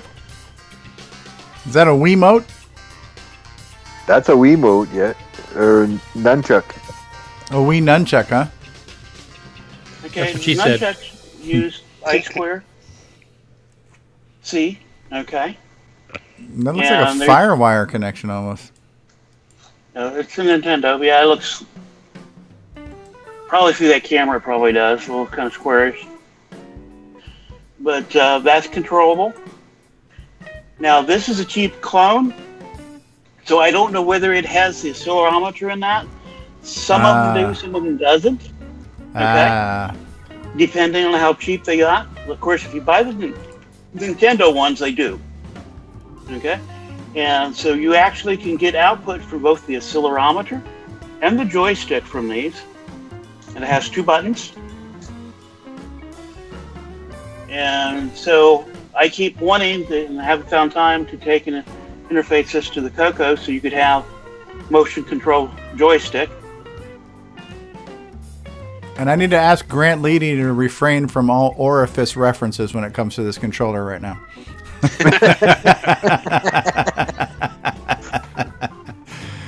I'm biting my tongue over here. That is neat. So there's a lot of projects I need to get time to finish up. You got a full plate there, Mr. Strong, but thanks for sharing some of that stuff with us. So I've switched gears now to my next Sam Adams sampler here. This is called Keller Beer, and this is hazy with herbal hoppiness. So if anybody's interested. Well, what happened to my beer? The Noble pill? Yeah, that's gone. I consume the Noble beer, so.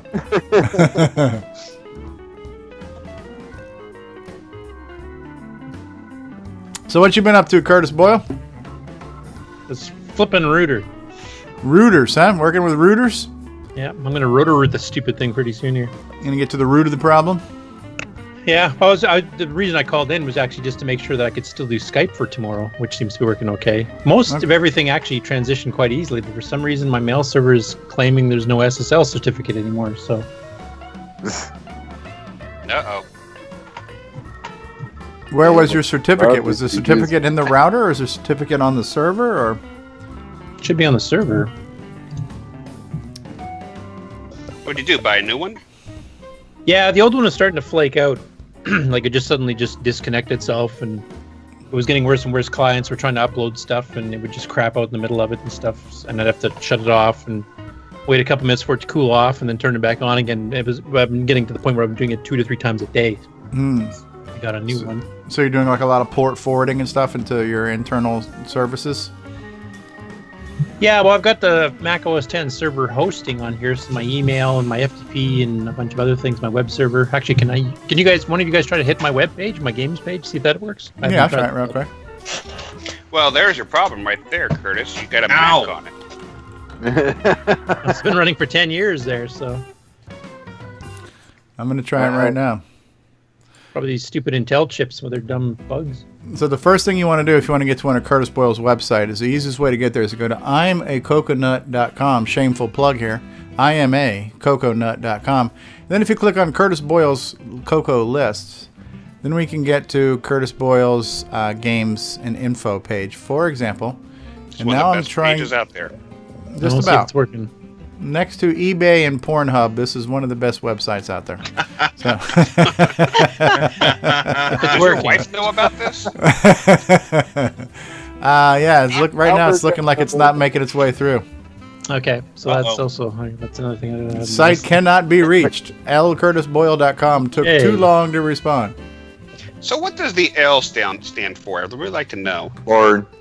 Lazy. Lazy. I know that since I've known Curtis, but his first actual initial is Lauren.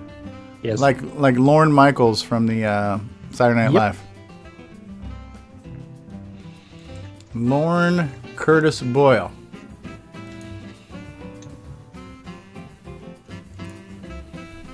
I'm digging this music. What kind of router are you using, Curtis? Pardon me? What kind of router are you using?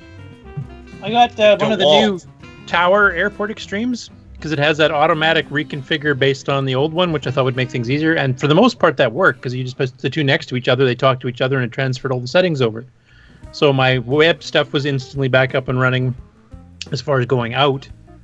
My email through SaskTel's working fine, so like most things are working. It's just everything having to do with the server itself. So I'm trying to remember if I had some custom port settings that maybe wiped out or something.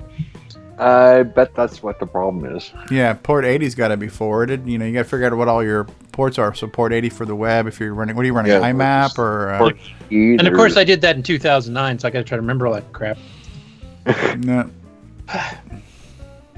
Ha. But like I said, I basically logged in just to make sure that I could do the call tomorrow.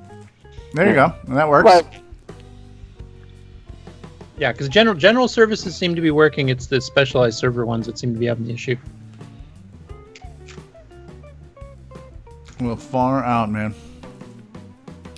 So we got Jason the CoCo Man here playing Bomb Threat, doing a hell of a job. I gotta make sure I get the bomb game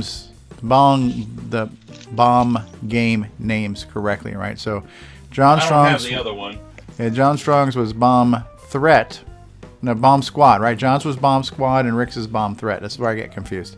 Too many bomb games.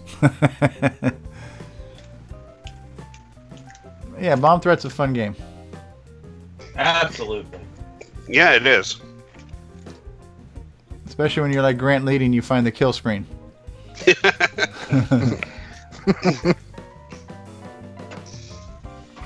I think I gave Rick a heart attack that day. I have the CD version, so I don't have that. Yeah, you got the updated version. And just so you know, I don't know why, Jason, but your camera is showing up backwards to us. So CoCo Man is backwards, and your Bomb Threat was backwards, just like looking in a mirror. Oh, I can fix that. Yeah.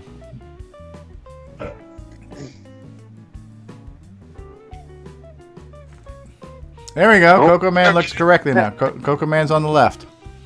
Yeah. How do you like those apples?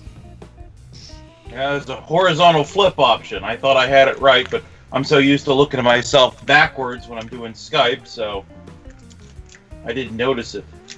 CoCoMan.org. So anything? CoCo Man's going to Coco Fest too. Yeah. Yeah. With his brother. Oh, Ken's going too? Oh yeah, I just confirmed that today. We got to work out the details, but okay. Well, I certainly hope I can pull out a miracle in the 11th hour and you end up. I hope you can too, because I was so bummed when I heard that. That was just like, I'm sure not as bummed as you are, but oh man, that was like oh man, and then I felt like a total. I'm like, I'm telling, hey, I booked my room and yada yada, and then I see later in Discord you posted all that stuff. I felt like such a, like such an ass. That's quite all right, man. It's shit happens. So. Let me put it to you this way, Steve. If you don't go, I will call you every 5 minutes and rub it in your face. Yeah, I'm not ruling it out, but I just. We'll get you there. No, I got bigger fish to worry about right now, like mortgage, car payments, utilities, things like that. So. Well, we'll pay you $600. I think we need to at least have it televised. A lot of people's opinion on that.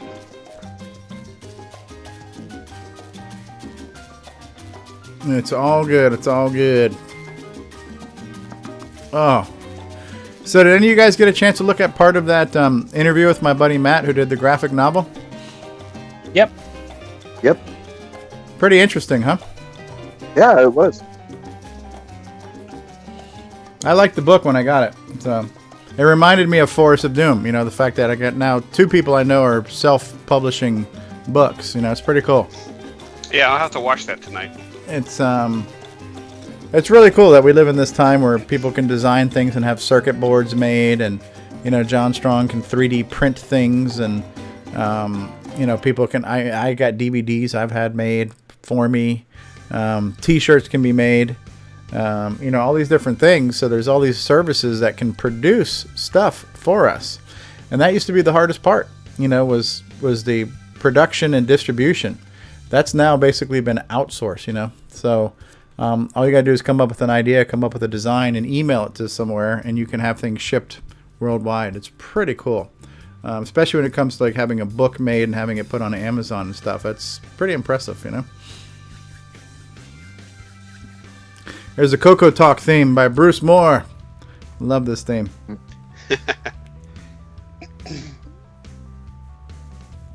So it's been going on for you this week, Grant. Anything love good? Love that Canadian labor. Yeah, free Canadian labor, right? Well, what do we do out into winter? Yeah, freeze your arses off. Wow. You guys better hurry up because NAFTA might be going to the wayside. Yeah.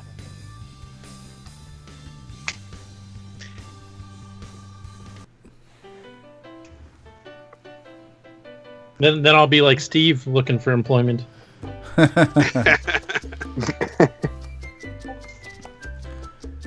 There's always the street corners to work, you know, so. Yeah, have you tried doing that in Canadian winter?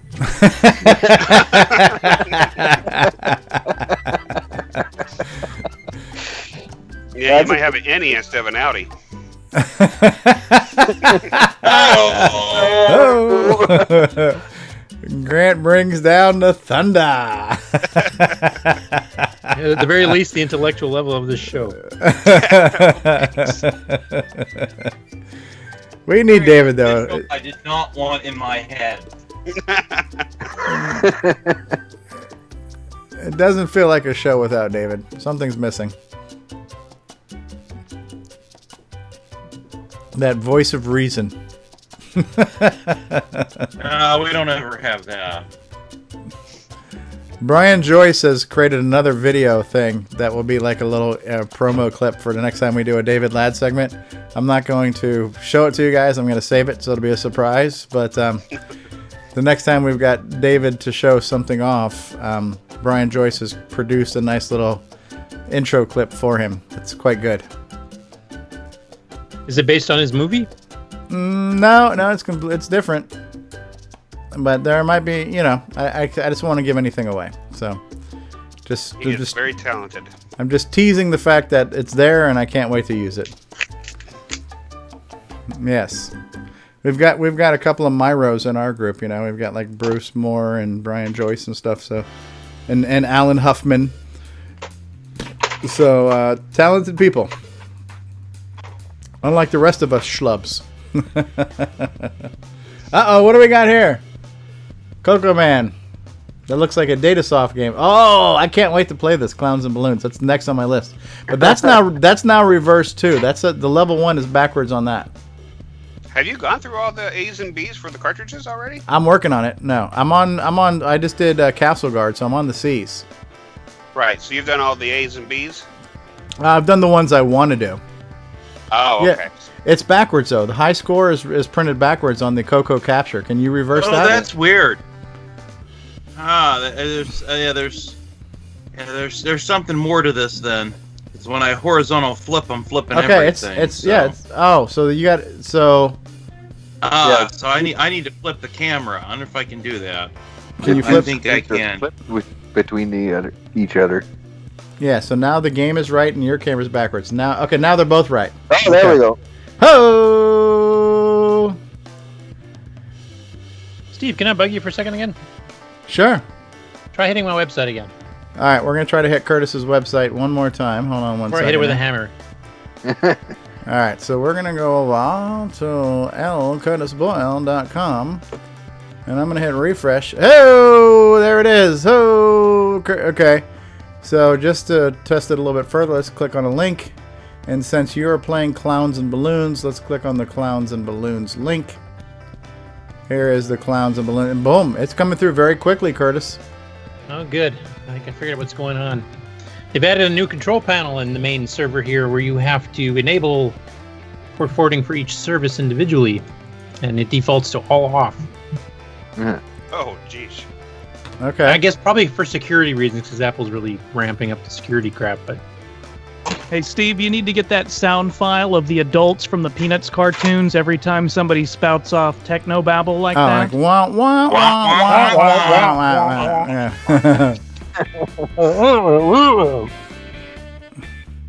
wah, wah, wah, wah. Charlie Brown's teacher. Hey, Matt Witt has joined us. Matt, welcome. I don't think Matt has ever joined us on Skype before. I don't remember. Hey, No, I don't talking think about he has the either. Wah Wah sounds, did you see on the news where the orca was imitating a human voice? No. Yes, I did. That was pretty eerie. Hey, am I the only one that feels bad that we're teaching Skynet right now every time we solve a CAPTCHA and we teach the computer how to identify a traffic sign or a car?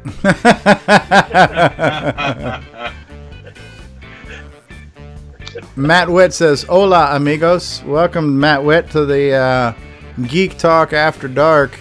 We're talking about anything, nothing, pretty much. So,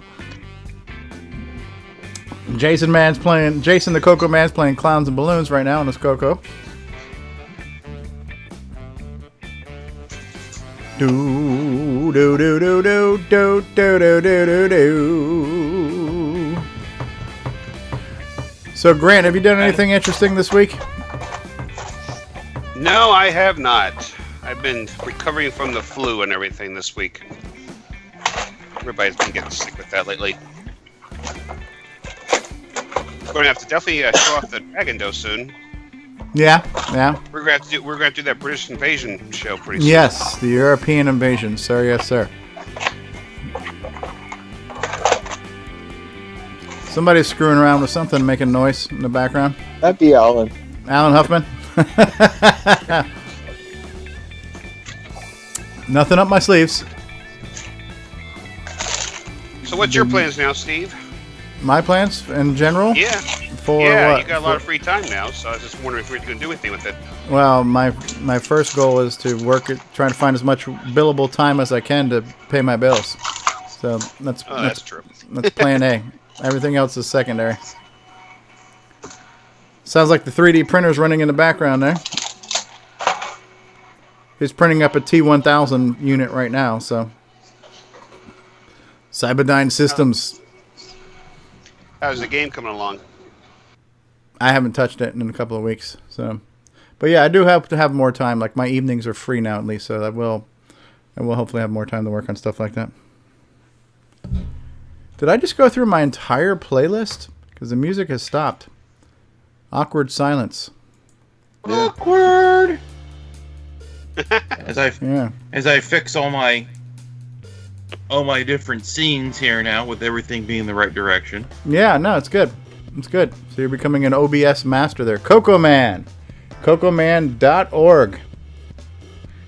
CoCo, and look at that, you just switched back. Look at you. Transitions. Oh, I can even swipe. Brian Joyce says that Patreon finally took some money from me. That could pay for 0.0000001% of your electricity bill, right? Yeah, I figured out Patreon too, because Patreon had different settings, and one of the settings was, do you want to bill per post or per month? And I actually changed it to per month because I figured if I was going to post like once a week, I don't want to charge somebody 4 times a month, you know. So I changed it where whatever your Patreon contribution is now. So if you've contributed $1, it's going to charge you $1 per month, you know. That way, if I want to post more often, I can, but it won't charge people, you know, repeatedly throughout the month. Now I have a question, Steve. Roger that. How many T-shirts do we have to buy to get you to go to CoCo Fest? It would probably be more cost. It'd be more cost effective just to do a PayPal transfer. So.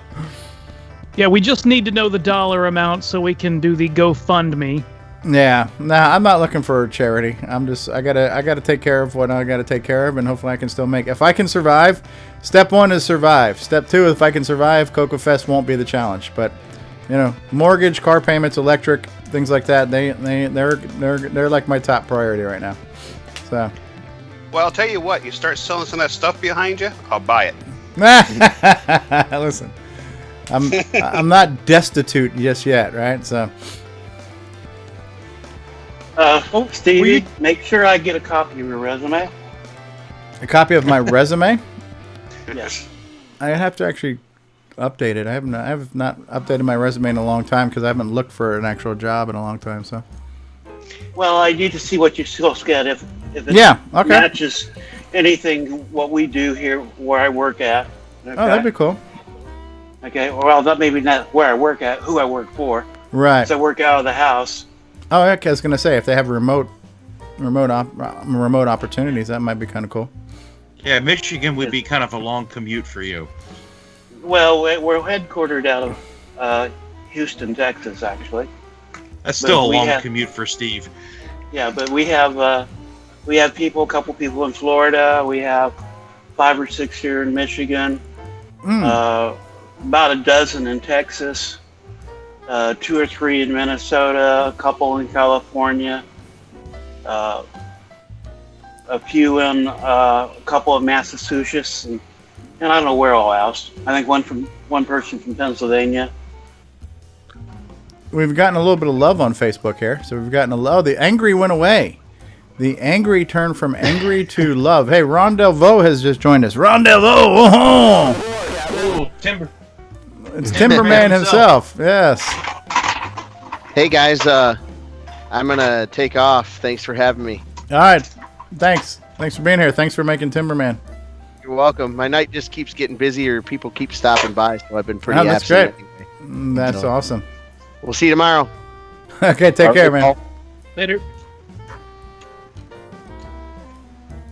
Yeah, but it's amazing how your priorities change very quickly. You know what I mean? It's just like being able to go to CoCoFest is not solving my bigger problem. So that's not my concern right now. You know, it's like I've got like the traditional living expenses to worry about. So I hope it all works out. Yeah, no, it has to. I don't have a choice. You know, failure is not an option. So I just got to go out there and, just got to hit the streets and start cranking.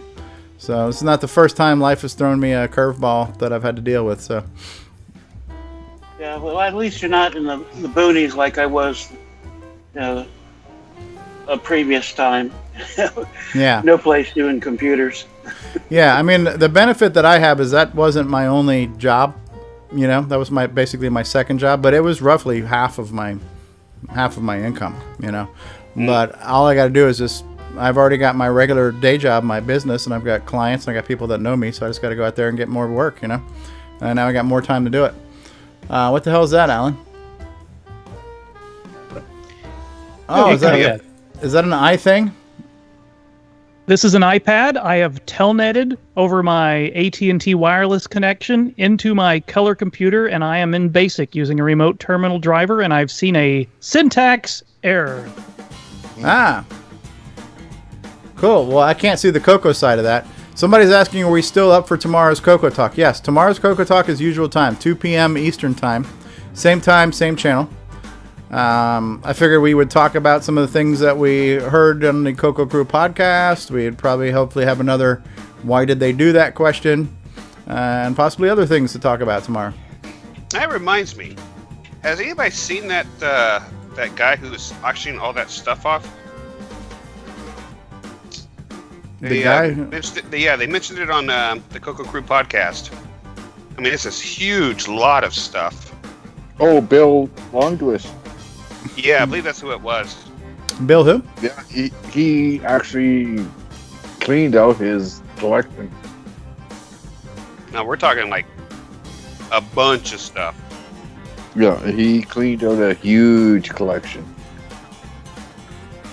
Hey, Rex has joined us. Hey, Rex Beat. No, I don't remember seeing that. Let's see if I can find the link. Yeah, he's the co-author for the color computer book. Oh, Bill the Judas. Bill the Judas. Yeah, I do remember hearing something about that. Yeah. Bill the Judas. Okay, so Boise Pete and Bill the Judas. Yes. So Bill is auctioning off some of his retro stuff, huh? He didn't auction it off. He actually put it up for auction, and apparently there was a couple of truckloads that went out. Wow. So he must have had quite the collection, huh? Oh, has he already auctioned it off? I didn't think he did yet. He didn't auction it off, but apparently it's been picked up and going to auction. Yeah, that's right. He's using like some sort of private auction. Oh, okay. So maybe like what the Tandy did with the Texas auctions or something, whatever. Exactly. Yeah. So using a real, like almost like a Sotheby's type thing for vintage. Yeah, so it makes you wonder. Hey, Brad Downing just came here and said CoCo rocks. All right. Welcome to the live stream, Brad. Glad to have you. If you want to join us on Skype, you can. The information should be in there. Look for CoCoTALK on Skype. Add it as a contact and call in. Is that Brad Downing, as in Dwayne Downing's nephew? Are you Dwayne Downing's nephew, Brad Downing? Curtis Boyle wants to know. Could be. If it is, we used to jam together years ago. We used to jam. He says yes. Oh, it says yes. I want to rock. Hey, Brad. He says, hey, Curtis. Yeah. All right, I put the link in the Skype chat. Okay. Put it in the Facebook chat here. So what are you showing us now, Mr. John Strong? Is that another? Oh, that's just a mini MPI inside of it. Oh, the mini multi-pack. Okay, so the question: would anybody be interested in having a case something like this with a solder breadboard or something? Yes. Okay, Bill Noble says yes. Okay. I just need a special guide shield thing to prevent me from soldering my hair. You mean some type of helmet? Yeah. I was just about to actually order a couple of breadboards from Mike Rowan for the prototypes just to do that exact same thing. Yeah. So it's something I've been considering to do. Since I could do that, I could do. Again, it's finding enough time to do it, and determining if there's enough interest for me to spend the time to do that. That's 3D printed, or?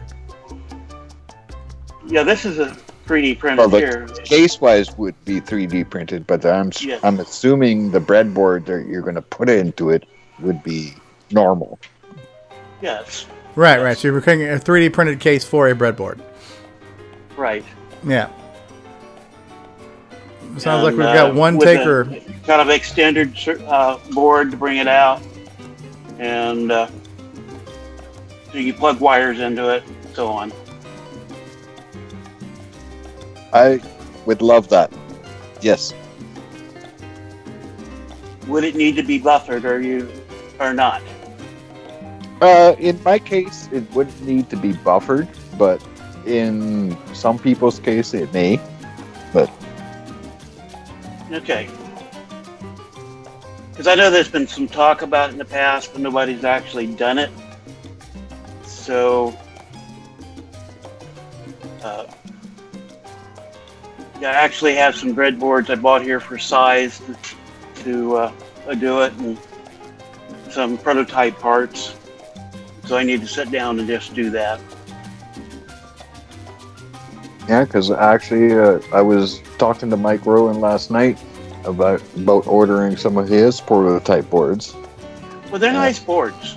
I have one. They're great boards. Not knocking anything like that, but I was about to order some of them. But now that you mention that, I might be interested in yours instead.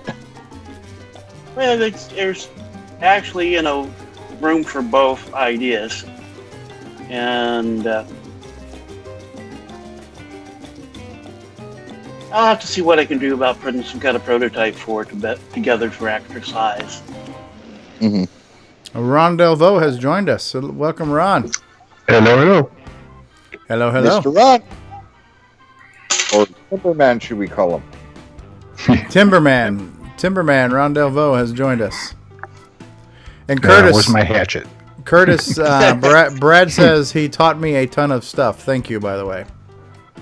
Was that welcome, you or but Dwayne? he's way past me now. He's actually a professional recording artist at this point. Ah. Like Very Bruce. nice. There's Ron Delvaux in the Witness Protection Program. How are you, Ron? I need more light. That's fine. Light in front of you instead of behind you. Well, you can still in the spare bedroom. We don't judge here. We're not light critics here. So I gotta show you if I did. Happy Friday to you.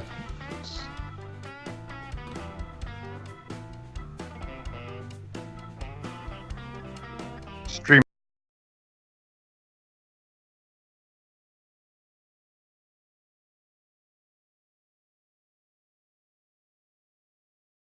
Hey. Hey.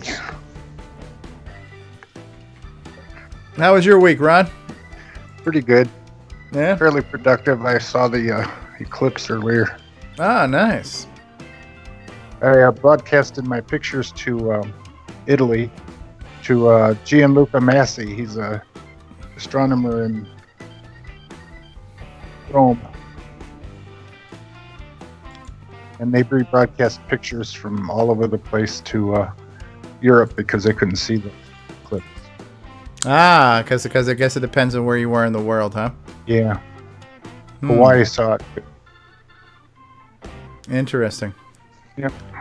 Yeah, actually, here, if we would have actually been able to see it, it would have been the best view, but... Australia saw it, yeah.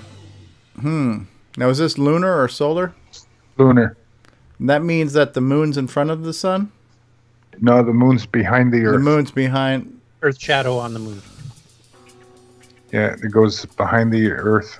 It's a full moon. And it's a full moon with a black circle in the middle, with just like the white outline? It's the type of eclipse that drives a flat earther's nuts because you can clearly see the circle of the Earth's shadow is circular. But it could be flat and round.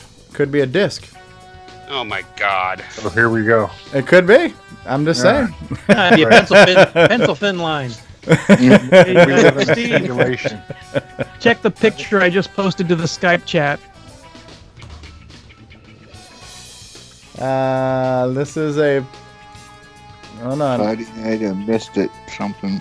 Okay, Telnet and RS-DOS. Telnet and RS-DOS. Okay.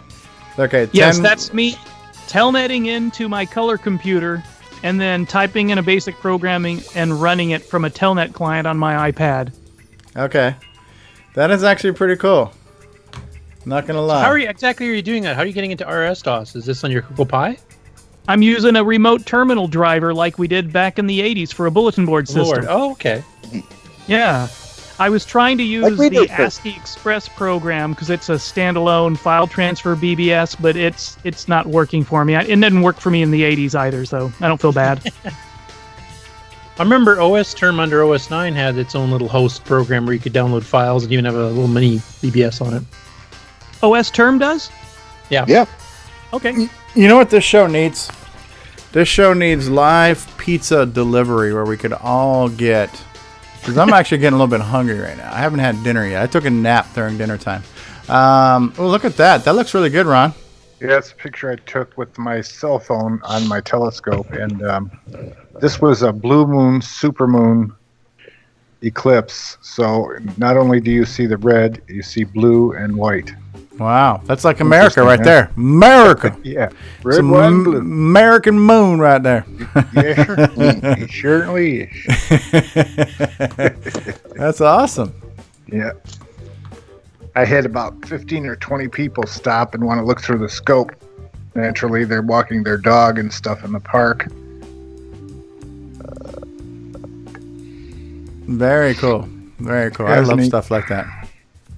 I told you guys about a friend of mine I know who did a lot of the optics for observatory type stuff, right? I think I told you guys that last week, right? Yeah, the guy I know, he invented night vision because he came up with the mobile astronomy type stuff, invented night vision. He invented the lenses that brought back the pictures of Mars from that probe and stuff. The first pictures of Mars before we sent like things on the ground, when we just took like pictures from outer space. But those were done in a studio, right?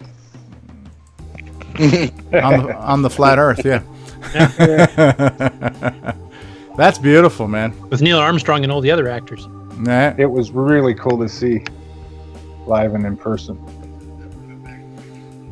Probably happened during my nap.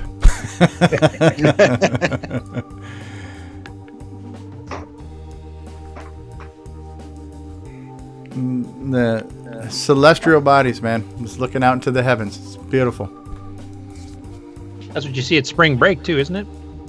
Celestial bodies.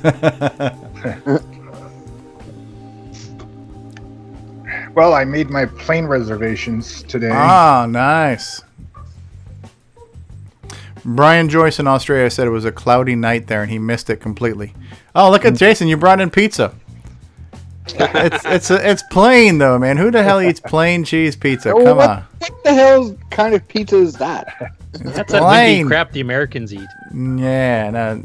Yay, be careful there. We got to bring him a Vern's pizza, Bill. Yeah, I was just going to say that, Kurt. We got to bring him a Vern's pizza. We can't hear you, Jason. That's a plus. What has Canada contributed to the world? What has Canada contributed to the world? What is this? Free Nitrous 9 for one. Nitrous 9, affordable health care, Celine Dion, Alanis Morissette, Rush, BTO, Curtis Boyle, Bill Noble, William Shatner. Yeah, William Shatner there. End of story. Good time. Let's send them back. What more could you possibly want? With this? Captain's log, 8 inches. Okay, and how many of those people have you listed have they gone crazy?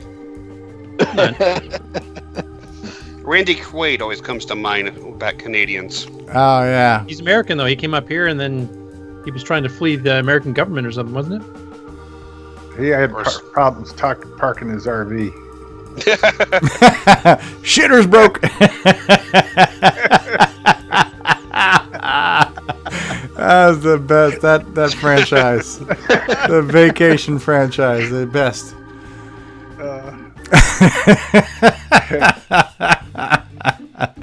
They don't make movies like that anymore. Nah, that just reminds me we sure play them, don't we? Yeah, that's. I was just talking. Actually, yeah, we could go through all the Canadian comedians too if you want. Okay, let's back up. How about food-wise? Food-wise, maple syrup, back bacon, maple syrup, beer that actually had alcohol content beer 30 years ago. Canadian bacon, back bacon. Hey, there's a pizza with some pepperoni on it at least. Tim Hortons. Tim Hortons. We have Tim Hortons here.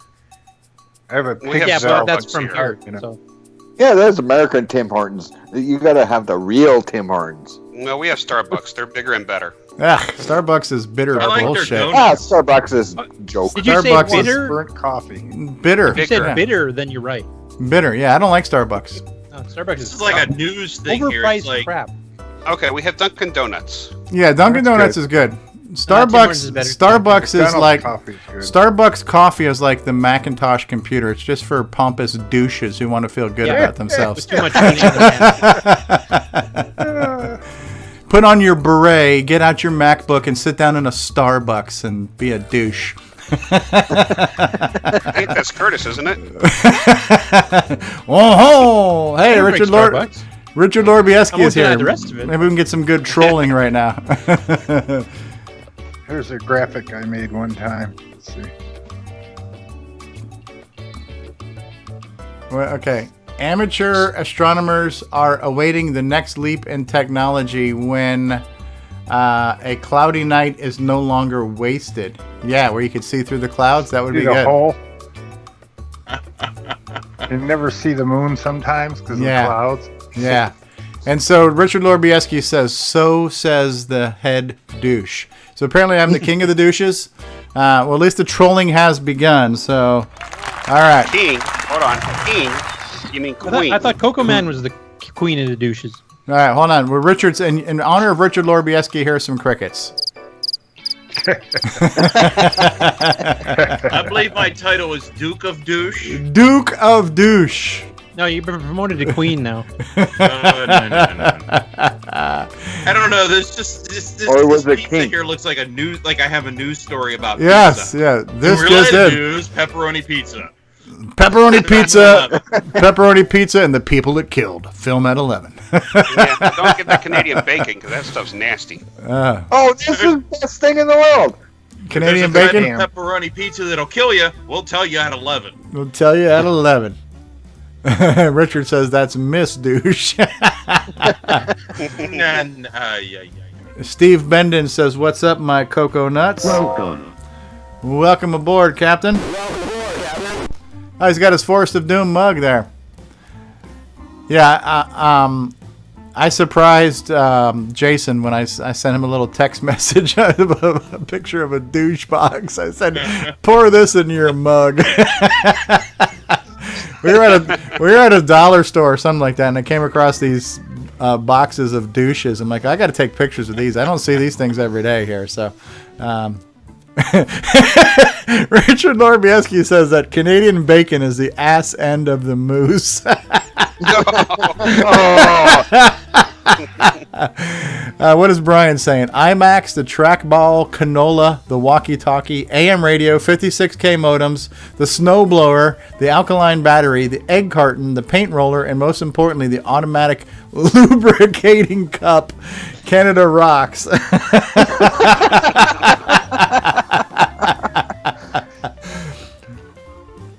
You're gonna blow a gasket, man.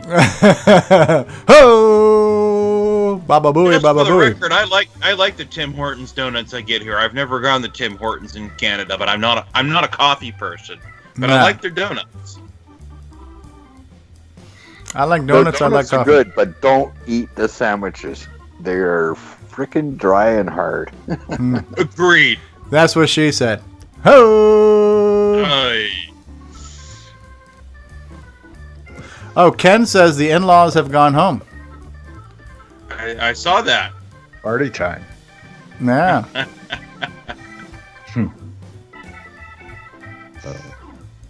That's jazz music, isn't it? Yeah. Yeah. We're in the lounge. We're in the Geeking Out lounge right now. I've always understood jazz music to be like they're always practicing but never get the song done. Always practicing. Richard So, Ron, Lorbieski. Go Yeah, ahead. it never ends. Yeah. So, Ron, you going to be driving out here to the Midwest to see the next solar eclipse in a couple more years? I think at the beginning of January next year is the next lunar eclipse, and it's visible across the whole country. Oh, I was talking about the solar eclipse that's coming up in I think it's like, I can't remember what year it was. It's coming up pretty soon, 2021. 21. I think it's 2021. Is that recent? I thought. This in It's going time right for through Rochester, New York. I used to live. New Erie, York. Pennsylvania, Toledo, Ohio will be totality. It'll be about 98% here. Yeah. I think I may have to make a trip either to Erie or Toledo and Rochester. and see it. I'm near Pittsburgh, so. Oh, Steve might be leaving us. So Steve Benden said, donuts, and just wanted to pop in. Love the show, guys. So Steve My might have to sister leave. lives in Toledo. Richard Lorbieski says Canadian donuts taste like hockey pucks. Oh. Thanks for stopping by, Steve. I've never tasted a hockey. Do. What was that? It sounded like Someone screaming. Oh yeah, that was my little Al Pacino. yeah. Say hi to my. Say hello to my little friend. Ken says it's always dark in Toledo. I like doing Paco. Especially at night. So we're going to be able to have a CoCo talk tomorrow? We haven't talked about anything really CoCo related other than John Strong showing us off everything. But Tom Porter says, thanks to Tim Horton. You know what, Steven? If we ever do another gameplay thing here, I won't have to point my laptop camera at the computer. I can actually just True. You can just do the yeah. Steve Benden says, CoCo on, my good fellows, later. All right, Steve Benden, thanks for stopping by. Sounds like somebody's playing their Fuzzbuster in this background music.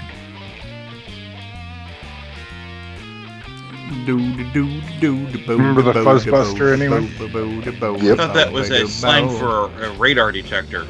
No. It's also it was a little pedal. box. That's a rock guitar pedal. Yeah.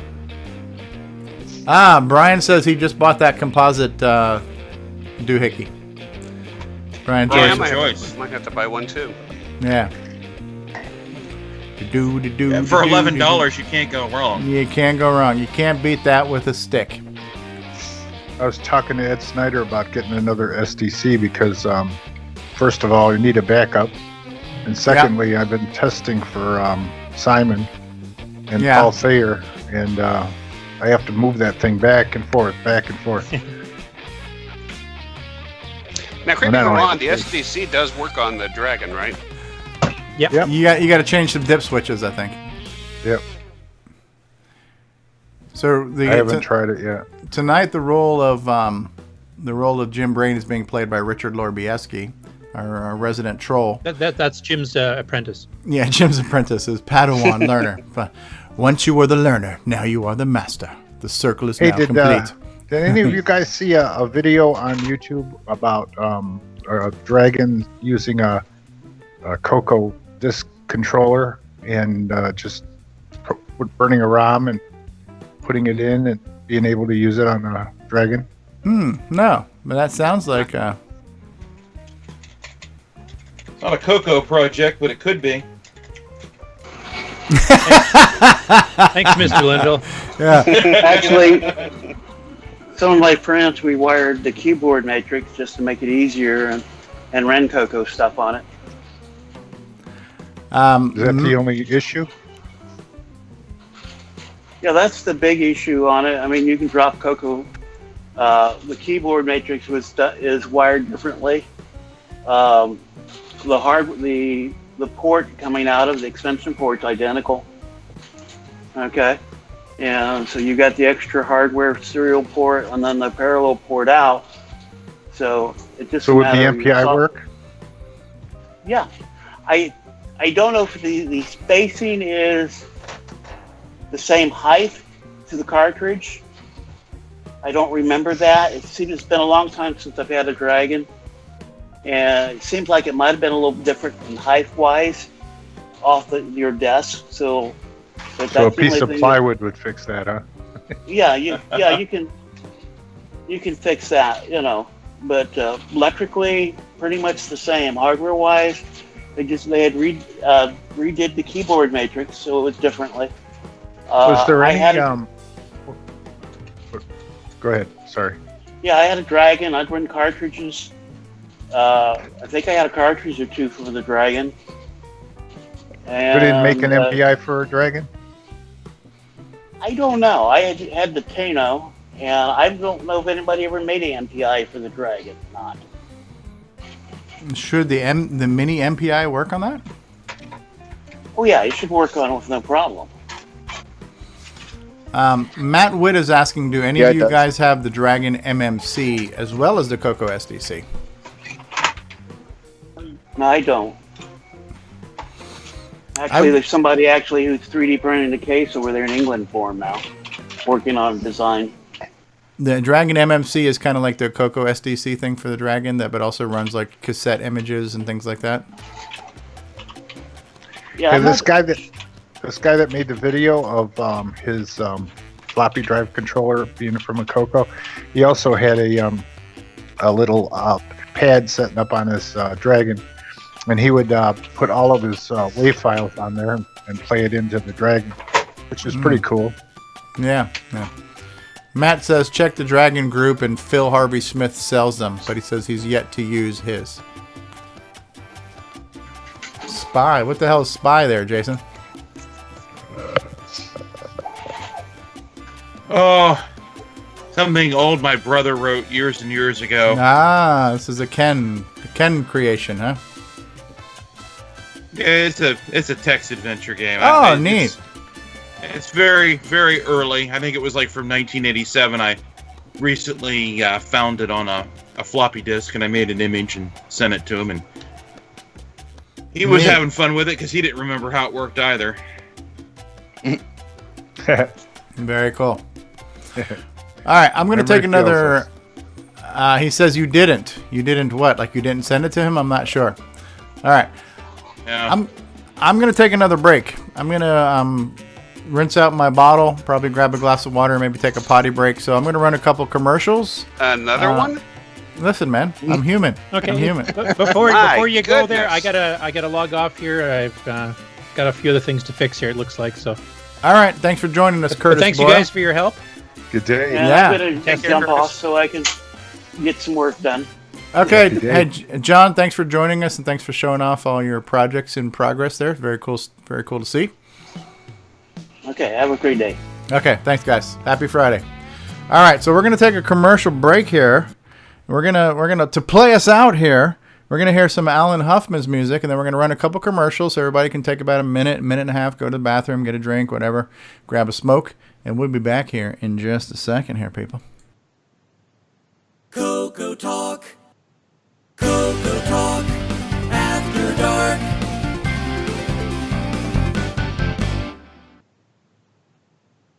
Welcome to Ron's Garage. This is it. This is the place. This is where you should be. This is where you should tune in because Stevie Stroh has a great show. It's called CoCoTALK.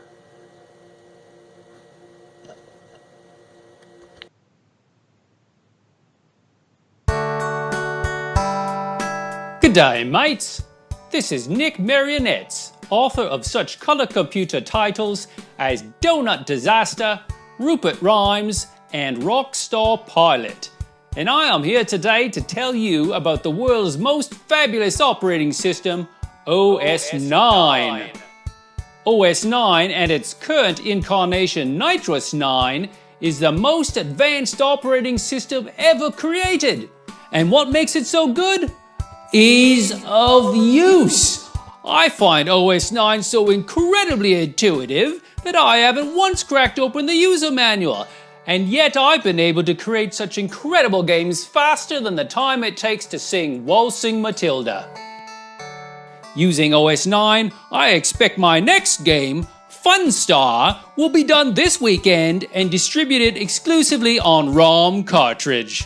OS 9 forever. Any resemblance to actual events to persons living or dead is purely coincidental.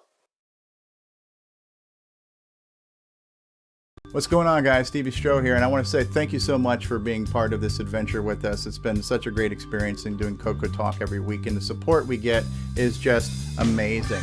And so the fact that you watch and listen is all the reward that we need. However, if you would like to become a patron of the show and offer some financial assistance towards the production and hosting costs of the show, we do have a Patreon site available for that, and you can reach that by going to our website at CoCoTALK.live and clicking on the Patreon link.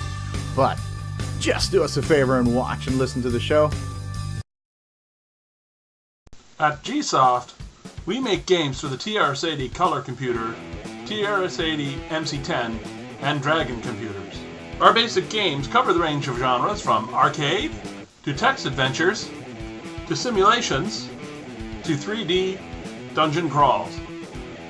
This is our latest puzzle game from Japan, Fruit Panic. So come on and drop by our website and download our latest games.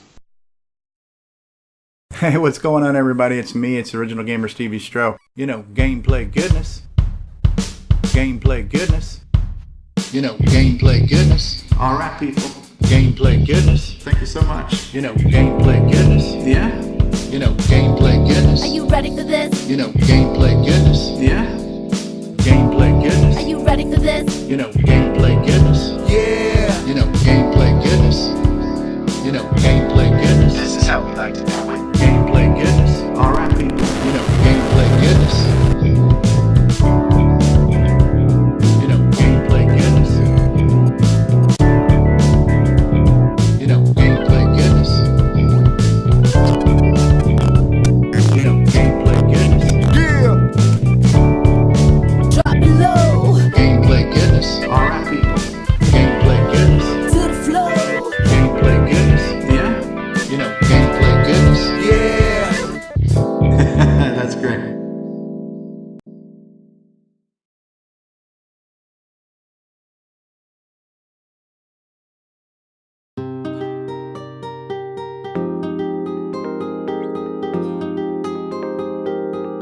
Where can you catch all the latest news and information about the Tandy Color Computer and compatibles? Oh yeah, I'm talking about the CoCo Crew podcast. Dig it each month. Join John, Neil, and Mike as they lay down the latest news and information about the Radio Shack Tandy Color Computer and compatibles. Groove to interviews, tech segments, and discussions all about the Radio Shack Tandy Color Computer. Strut your fine self over to www.cococrew.org and start listening today. The CoCo Crew Podcast. Keeping it CoCo, dig?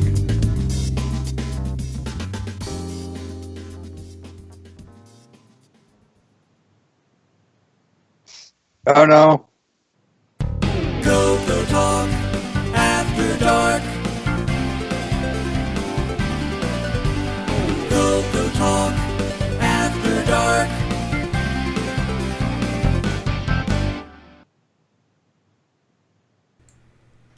All right, we're back. We'll do it live.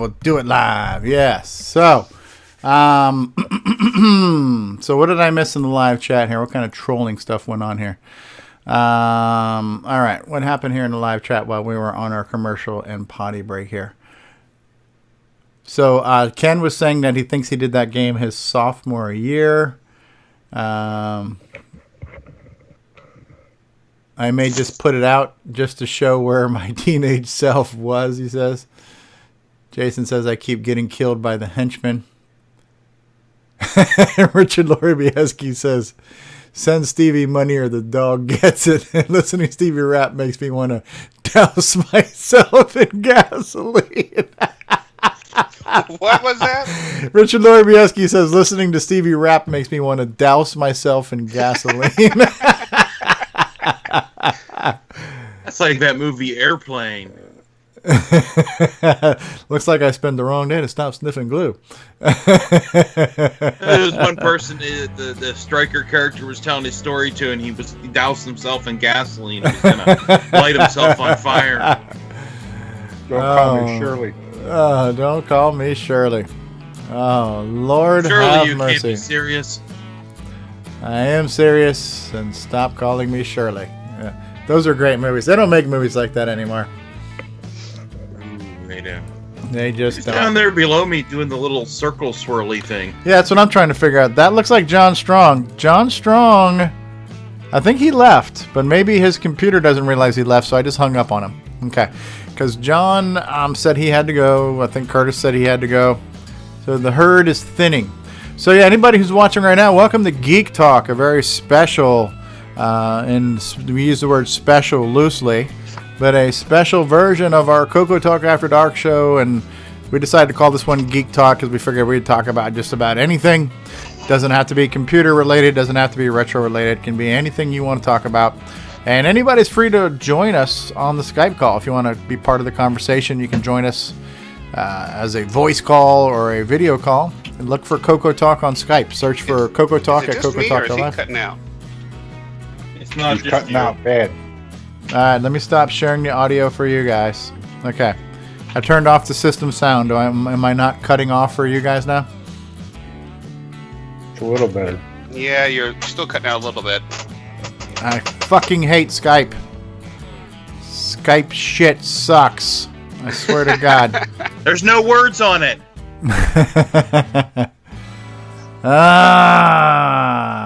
Whatever. Nobody needs to hear what I'm saying anyways. So yeah, if anybody wants to join us on the call, join this crazy train, you're welcome to join us. Look for us on Skype. The shitty Skype. Don't hold back, Steve. Tell us what you really think. We do have one sad emoji right now, so we're running some of the emotional gamut here. There's nothing better than Skype. There's the Blue Jean Network. Okay, we just got an angry. We've gotten an angry. Yes, we've angered the emoji gods. So what kind of new movies are you guys looking forward to seeing coming out right now? Like some of the big blockbusters that are going to be right around the corner. Nothing.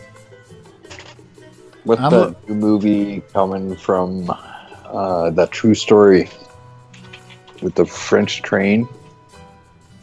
Can't remember the title of it now. Those 13 or something, isn't it? Or, yeah, I know what you're talking about, where the army guys killed the terrorists on the train. Exactly. Yeah. Oh, okay. Clint Eastwood produced it, I think. Oh, neat. Yeah. Neat. But he actually used the real people. Oh, really? Oh. Yeah. I actually watched an interview with Clint Eastwood and all that actually stated. Oh, God. I don't God, I'm here now. No, actually used the real people that actually did that actual act, and he actually used them in the real movie. Neat. The terrorist? Not the terrorist. Not the terrorist, but the... I thought they died. Yeah. Not the terrorist. Dig them up. Dig them up and drag them out here. Matt Witt says he's looking forward to Ready Player One. Yeah, I want to see Ready Player One. I'm looking forward to that one too. Yeah. Yeah. I want to see Ready Player One. I want to see Black Panther. I want to see Tomb Raider. I'm into the geeky stuff. I mean, I like those real world movies and stuff, but I'm into the sci-fi, fantasy, video game, geeky type stuff. So. Yeah, real world's a little above your IQ, I think. Yeah. Thanks, fuckface. Mark your time code. That's when it got nasty. I'm thinking of a phrase that rhymes with "go fuck yourself," but unfortunately, this one just works. Yeah, it's called Coco Man. There it is. Ho! So I have a suggestion though for Steve. How about Steve just talk, because he likes to hear himself talk, but we have Coco Man actually play the game so we can get past 1 or 2 levels. Ho! My previous phrase still applies.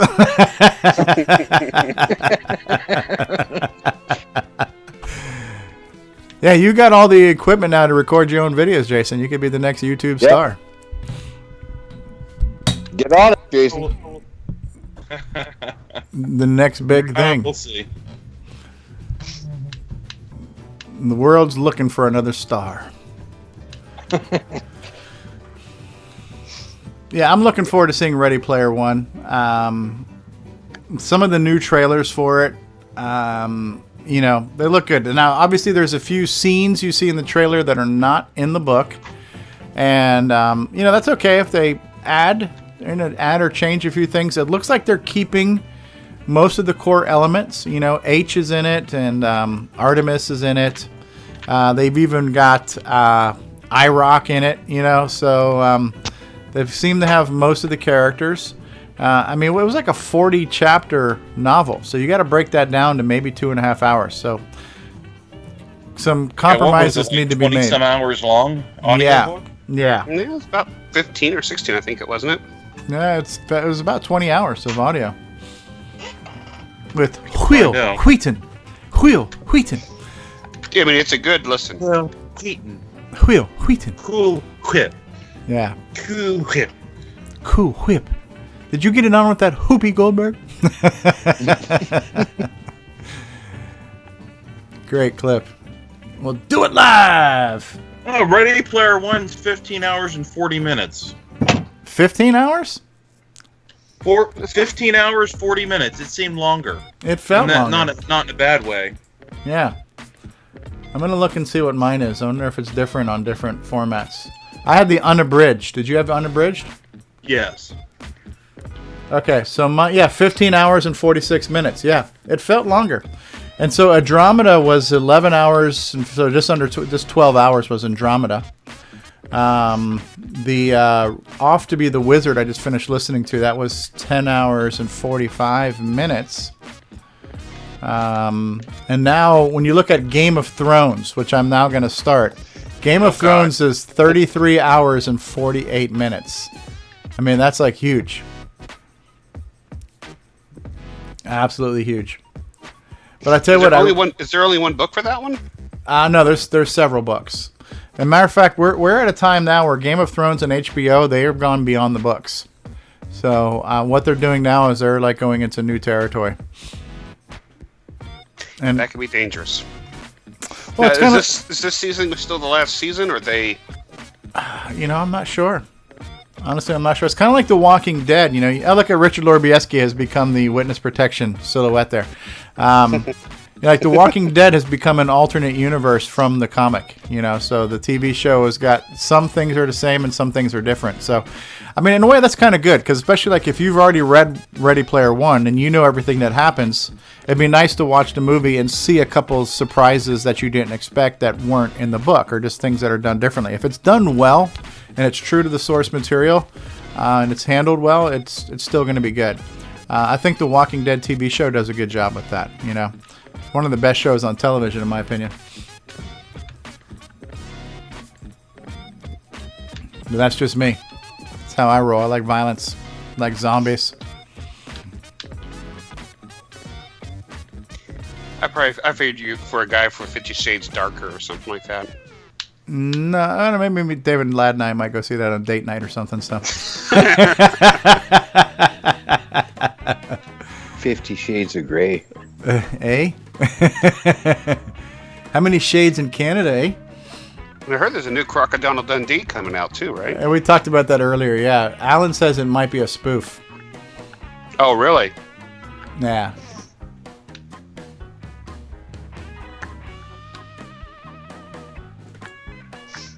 So you just never know.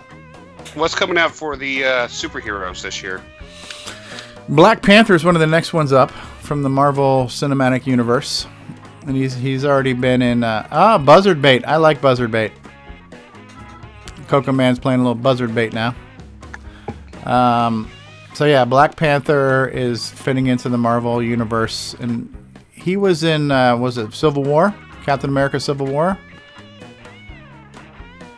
And he'll be in Avengers... the Avengers Infinity Stone Battle, whatever the hell that crap is. Infinity War, I think it's going to be called, in the next two Avengers. Infinity War Part 1 and Part 2. Where they There's a new Pacific Thanos. Rims 2 coming out. Yeah, that looks good. I saw the commercial for that when we saw Jumanji. Yeah, that looks good. Yeah. Oh, yeah. So Ken also says that movie is fake. It's done by the Australian Tourism Board, which is what Alan had also said earlier. So it's fake news. Fake news. Ant-Man, I think, is coming out too, right? Ant-Man and the Wasp, yeah. Is that coming out this year? Yeah, a good watch too. Like if you want to catch up on some of the Avengers stuff, if you want to kind of catch up on the Avengers, Ant-Man and the Wasp, and Black Panther, they used to be on Netflix. They're not on there anymore. But Marvel had done some animated feature-length stuff, and there was the Ultimate Avengers Part 1 and Part 2, and they're animated feature-length. I guess you can call them movies. And if you watch both of those, that gets you the Captain America origin story. It gets you Ant-Man and the Wasp. It gets you the Avengers coming together. And then it even brings in Black Panther in Part 2. It is dealing with the, what do they call those aliens? The Chitauri aliens and stuff. Slightly different than how the movie brought it out. But So, if you want to kind of catch up on those characters and those stories, you can do it in about 3 hours by watching those 2 movies. What is Brian saying? Croc has been used in many Australian tourism promo videos. This is another one. Yeah. Yeah, I don't know if that's a good thing or a bad thing, but your entire country has got basically 2 spokespeople. It's either Steve Irwin with his crikey, or you got Mick Dundee. Those are like the 2 most famous Australians. You weren't around in the 70s. There was that ex-football player that used to do the Energizer commercials. What was? He would put a battery on his shoulder and he would. Ask people to knock it off. Yep. Yeah, what was his name? I can't remember. There was. And Brian Joyce says number 3, Nick Marentes. 3rd most famous Australian, Nick Marentes. Yeah, he's about as famous as Donald Trump. Or as popular. That's popular. Mark Jacko Jackson. He says is his name, Mark Jackson, or Jacko. I dare you to knock it off, right? I remember those commercials. Yeah. And of course, you got. Has anybody seen the new Maze trailer? I mean, the movie? Oh, the Maze Runner. I've seen the trailer. I'm not up on it. I have never seen it, so I don't know what the hell it's about. Oh, it's good. It's good. Yeah. It's a good show. Yeah. I just bought Logan's Run from Goodwill. Oh, great movie. Yeah. I am still waiting for the remake of that one. Andrew John Bodner has joined us. Tom C. says, was it Robert Conrad? Was Robert Conrad the guy they asked to knock the battery off his shoulder? Yeah, he did it also, but that was the American one. Oh, that was the American version, so there was an Australian guy. Yeah. Of course, you got like Men Down Under. Men at Work from the Land Down Under. There you go. Men Down Under, whatever. That might just be a personal fantasy of mine. We're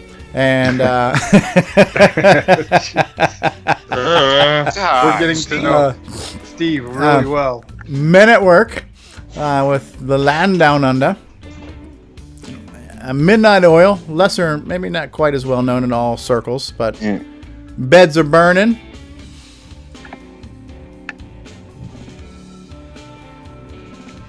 What else do we know Australia for? Vegemite. Timey Kangaroo Down. Yeah. What's another? What's the hell that one that? Shrimp on the Barbie, the movie. No, it's something Priscilla, Queen of the Desert. Oh, the drag queens or whatever. Oh my God, that scene where that woman is taking the ping pong balls and shooting her out of you know what? What the hell are you watching? I kid you not. It is a trip. Did you see that yet, Steve? Have you seen that movie? No. I've only seen like pictures and posters and stuff. So like I knew what you were talking about, but I've never seen it. That sounds like you've got my curiosity has been piqued at this point. It's definitely a ride. I will say that.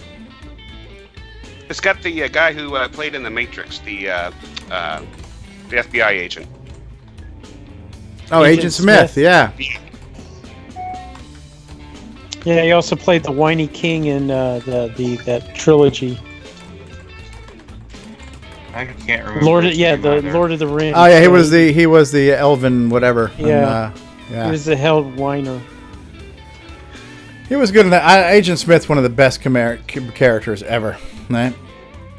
It appears you've been living 2 completely different lives. In one life, you are Thomas Anderson, software programmer. It's respectable. You even help your little old lady carry her groceries. This is the best freaking lines of that movie, which I'm butchering right now. And the other, you are known as Neo, nefarious hacker. One of those lives has a future. One does not. How about I give you the finger and you give me my phone call? So bad movie quotes. Go ahead. Flip it to the north. What good movies have come out of Canada? The David Ladd story. North. Strange Brew. Strange Brew. Yeah. Strange Brew. Strange Brew. Hey, Bruce Moore. Speaking of Canada, Bruce Moore has just joined us on Facebook. Hey, Bruce, how's it going, eh? You guys ever hear the song 20 Point Buck? No. Hugo Weaving is Agent Smith's name. Yeah, thank you, Brian. Brian knows that because all Australians are neighbors. It's just like one big backyard. You know, when you want to know what comes out of Canada, pretty much any TV show set in Los Angeles or anywhere else in America for that matter. Yeah, because Canada offers a lot of tax incentives for people to do production work there. Ah, look at that. Jason's got the Strange Brew movie. I want to get that. Oh my, they're bringing back Nightmare on Elm Street. Good movie. Oh, wow. Nightmare of Elm Street's coming back. Ah, it never left. It's kind of like mildew. It never quite goes away.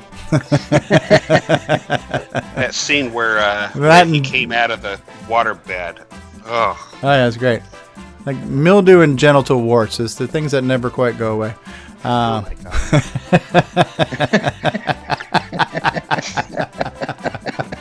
You should get that looked at, Steve. And we've hit a new low. Ho! Jason, you should too. Yeah. Yeah, as if the bar could be raised any lower. The goal is to raise the bar high enough to trip over. So,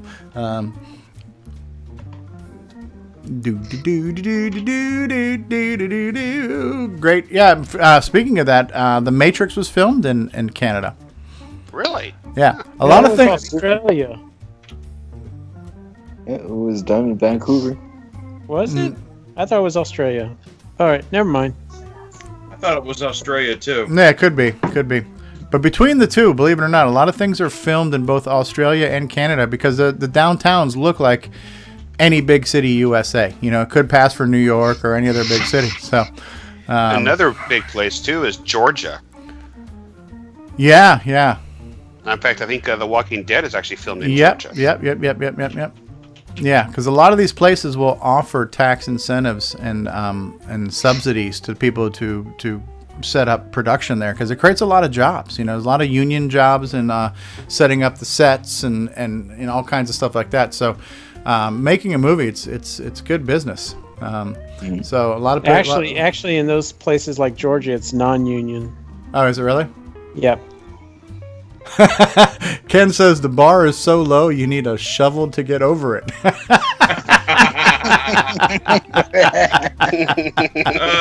Oh, that's your brother. Come on. That's between you and him. Hey, Ken. Yeah, I've been removing splinters out of my fingers because we're really scraping the bottom of the barrel here. Yes. Tom C is asking if the original Mad Max was Australian. I believe it was. It is. Yep. Yeah. Very Australian. Very Australian. Mel Gibson's. That's something that came from Australia, right? Mel Gibson, right? Yep. Friend and his 20 children. Yeah, friend to the Jews. Mel Gibson. I am not a racist. I think he has a 30-year-old wife now. Okay. Hey. He's got me beat. Mine's going on 40. It's time to trade her in on a newer model. Wow. Brian says The Matrix was filmed mostly in Sydney, but most of the exterior scenes were filmed in San Francisco. So, there you go. Do. Speaking of my wife, apparently she's been trying to call me for 4 hours, my daughter says. But, you know, she exaggerates. She really does. Let me check my call log here. It's only been like 3.5. Yeah. So Godzilla vs. King Kong is coming out in 2020. Ooh. One of my favorite movies is Serpico. Serpico with the Al Pacino? Serpico. Al Pacino Serpico. Al Pacino. Oh, yeah. Al Pacino's a good man. Maximum Overdrive. Curtis says air supply came from Canada. He says, but wait, that's not a positive. I'm all out of love. I'm so lost without you. I've got their greatest hit. Where's Genesis from? Where is Genesis? Phil Collins is English. Genesis English? They're English. English, yeah. Genesis? Yeah. Brian says somebody credits needs more. Brian says I need another shot glass. Yeah, I don't know. My daughter said my wife said she's been calling me for 4 hours. I don't know. Women exaggerate, I think. I'm looking at my phone right now. Okay. Yeah, missed call 1 hour ago. Apparently I did miss a call from her. Your wife wants to talk to you about a trade-in. Yeah. Oh.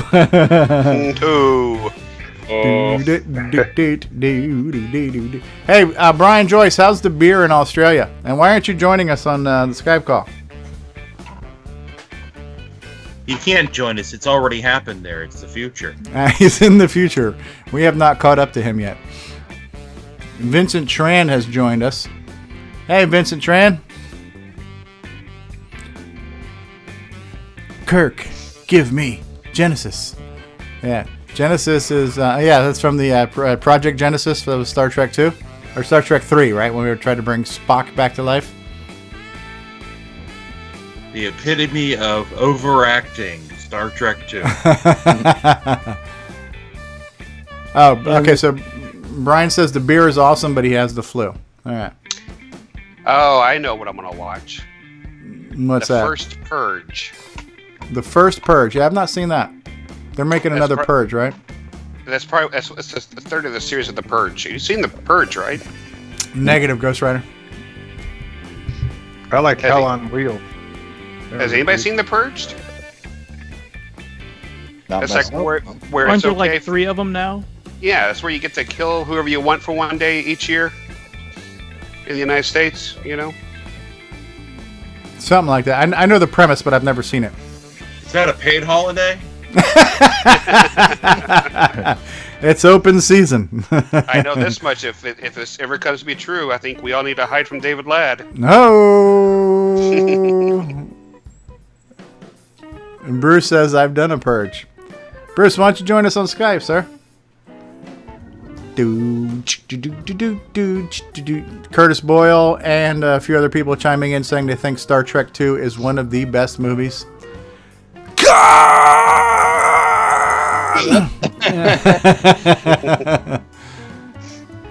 Are you familiar with the best production of the Star Trek movies? Yeah. Are you familiar with the Klingon proverb that revenge is a dish best served cold? Klingon bastard, you've killed my son. Yes. Now, young Kirk, if you can snatch the pebble from my hand, you will be ready. Oh, that reminds me of Grasshopper. Remember that? Grasshopper, yeah. Grasshopper. All right, Bill Noble. I found the movie you were talking about, the 1517 to Paris. Yep. 15. Oh, was that the name of the train number or whatever? Yeah, I'm assuming. Yeah. Yeah, that's a new one. That's actually using real people for the actual reproduction of the true story. Wow. Man, we got a lot of sick people. Bruce says I'm fighting upper respiratory and his voice is shot.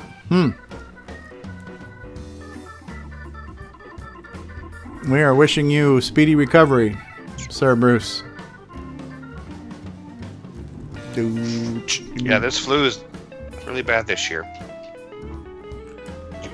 Yeah, it just got over about a week ago. Yeah, I'm lucky I haven't gotten sick. Actually, I've been off work all week just because of the flu. I got my flu shot. I haven't had a cold or a flu in years. Uh-oh. Here is that flu shot. It's been going around, man. Rick's wife got it, then he got it, and then David Ladd got it, then frickin' Grant got it, and then Bruce has got something. Brian Joyce has got something. It's going around the world, man. Look what I found. Let's see. And these people all talk to you. Only Shatner can program the VIC-20 without plugging in the power cord. Computer. On screen, computer. I thought that was apropos. Yeah, so I saw on the retro groups today. Word. Yeah.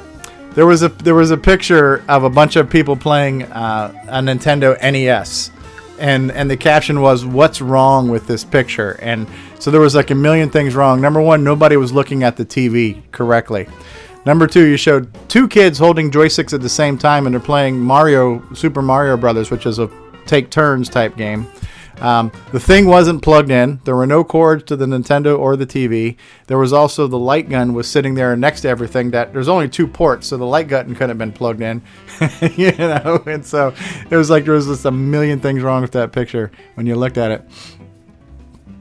All right, so now we're talking flu shots. So yeah, get your flu shots. Hey, get your flu shots. They Welcome don't to Flu Shot Talk. Welcome to Flu Talk. They don't work. The most contagious show on the internet. All right, what do you think, guys? Have we beat this show to death, or are we going to sit here and pontificate even longer? There he is. The shat. He shat all over that thing. Look at him. Look at the shat. Oh, Space Invaders. That was my first computer. The VIC-20? Yep. Oh, they got Gorf? Look at that. He got Gorf. It had some surprisingly good games considering how limited it was. Yeah. Yeah, my favorite Star Treks were Star Trek 2 and Star Trek 4. Yeah, Tom C. saying, the famous line, "Oh, the keyboard, how quaint," right? Computer. Hello, computer. Use the mouse. Use the mouse. Hello, computer. Just use the keyboard. Ah, the keyboard. How quaint. It was followed by Star Trek 5, The Search for Cash, and then Star Trek 6, The Apology. It's like Spaceballs 2, The Quest for More Money. Yeah, right? Did they ever make that? No. No. The Quest for More Money. Apparently there was a Spaceballs cartoon series many years later. Oh, wow. We got to find that. It's almost like that. Another thing they did, too, is they actually did a Beetlejuice animated series. And supposedly there's a Beetlejuice, another Beetlejuice movie coming out, too, that will have... actually, surprisingly enough, I actually watched Beetlejuice, the original, last night. Yeah, oh, it's good. I bought it on Blu-ray. It's a classic, and it's a good movie. And it's what's his name? Tim Burton. It's like Tim Burton at his finest. Tim Burton, yeah. Yeah. With all his stop motion stuff, he's been doing stop motion stuff forever. Even going back to like Pee-wee's Big Adventure and Pee-wee Herman's, all that kind of stuff. All kinds of stop motion stuff. More of the infamous buzzard bait. Thy game is over. So is anybody caught up on The Walking Dead? I haven't done this so much. Yes, I'm caught up on it. I'm caught up on it, yeah. Buzzard bait either. I'm up to season 4. And no spoilers for Alan Huffman. Let me guess. Zombies attack. They put stakes in people's brains, and people die, and new people join. That seems to be seasons 1 through 4. And then they managed to all have sex. Yes. People argue, and occasionally zombies show up. It's like a hockey game. I was at a fight one time, and a hockey game broke out. Yeah, unfortunately, I stopped watching after that one nasty episode where someone's head got smashed in, and then someone else's. Oh, that was a particular season opener, if I remember correctly. Yep. Oh, okay. That was the season 7. That was. I had to take a several week break after that one. That was a bit draining. You talk. So, Ken, are you with us? No. Can you hear me? I think we can hear you, Ken. That sounds like I'm all right. We've got the Coco Man's brother here, Ken. How are you, Ken? I'm good. Welcome to the program. This is an awful connection because this is my phone. No, okay. Hello. Can you hear me now? Yeah, I can hear you. Okay. Yeah, The Walking Dead. The Walking Dead is one of these shows where you kind of you get invested in these characters and you don't want to see them die. Eventually some people are going to die from time to time, But a show that gives zero fucks about the cast and the favorite characters is Game of Thrones. You know what I mean? Main characters are killed off every season. You know, it's just like... Yeah, try to negotiate a salary bump when you run on that show. It's like, you know, get invested in a character and, you know, kiss its ass goodbye. And they're usually kissing each other's asses on the screen too. That's good. You know, the ones you want to die, like you want Cersei Lannister to die. You want that evil bitch dead, and she'll live forever. The ones that you don't want to go are the ones that go, you know? I was surprised they killed off the son, the king. Oh, well. It's anything can and will happen on a Game of Thrones episode, it seems like. Well, guys, I'm gonna go. This is my wife. Hey, lovely. She's waiting for me on the couch. Okay. Well, we're gonna watch Blue Bloods. Okay. Hey, Ron, just want to let you know she can do a lot better. I've been told that. And they haven't lived long. They haven't lived long. Oh, Jesus. They come out of the hospital. What happened? Hi, guys. Take care, Ron. Ladies and gentlemen, that was Rendezvous. Oh. Bruce says he has no interest in Game of Thrones. I just recently started watching it like a year ago, and then I just binged it. The thing about Game of Thrones, man, is because there's so many seasons. Once you start, you can't stop. It's like potato chips, man. What do you got there, Coco man? What's he working on now? Yeah, I think I'm gonna step off too, guys. All right, Bill. Yeah, this train's about ready to go off the rails, anyways. How long have we been doing this? So I work in the morning, so. Excellent. Well, hopefully we'll see you guys tomorrow for the main show, for the real CoCoTALK show, not this fake, weak imitation. Yeah, I wish I could, but I'm at work, so. Yeah. The luxury of employment. Yes. It's like a warm blanket. The unfortunate W word. Yes, work. Yes, the four-letter word. Cool. Well, thanks for joining us, Bill Noble, all the way from Canada, eh? All right. Bringing some coolness to the program. Yeah, well, I can give you a lot. You could take it. Yeah. Bruce is asking what's up tomorrow. So tomorrow, Bruce, we're going to probably talk about some stuff on the CoCo Crew podcast. We'll hopefully have a wide attain to do that topic. And, you know, the usual random, zero planned program. So I'm sure we'll have something to talk about. For the main show, we'll talk about... Tell me why did Tandy do that? Wow. You could hear it that time, right? I just think it's funny when he moves to the music we can't hear. Oh, you guys can't hear it again because you were bitching about not being able to hear me. Okay, so yeah, there you have it. So yeah, we're going to also that way. We're going to talk about your spamming Facebook post. All right, spam it, damn it.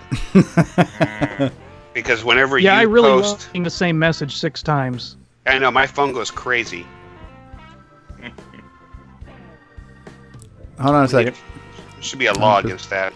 I'm just thinking. Hold on. Oh yeah, this is me giving zero shit. You can sit on that and twirl. Anybody want to telnet into my CoCo real quick and see if it works for you? I don't have Telnet running on my computer right now. Anybody can Telnet into Alan right now? I can't Telnet right now. Anybody have a Telnet client going? Oh. Let me see if I can get Putty to do that. Putty. Do you know how to do that, Richard? That's what? Do you know how to use Telnet? I think. Okay, I find it's always good to give out your IP address and port over a public internet chat. Yeah, put it in the Skype. In the Skype chat, I have a Telnet client. Okay. My God, who is that noise? I think that's probably Ken. Ken must be. Okay. Ken must go to the Bill Noble School of Skype calls. Background noise is not optional. Let's hope he doesn't do EMPs. Dude, there he goes. He's hanging up.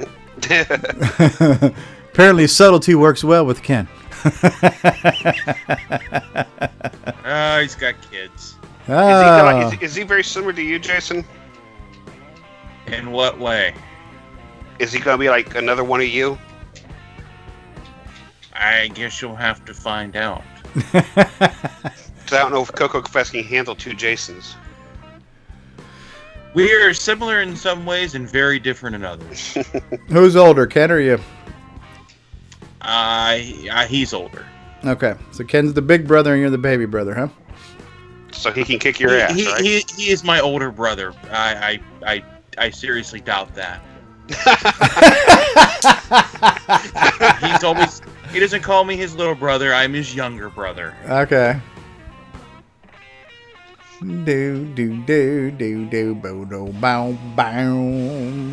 So Bruce is not going to be able to join us tomorrow. Bill's not going to be able to join us tomorrow. Hopefully Curtis will, because Curtis was doing his Skype testing. That seemed to work.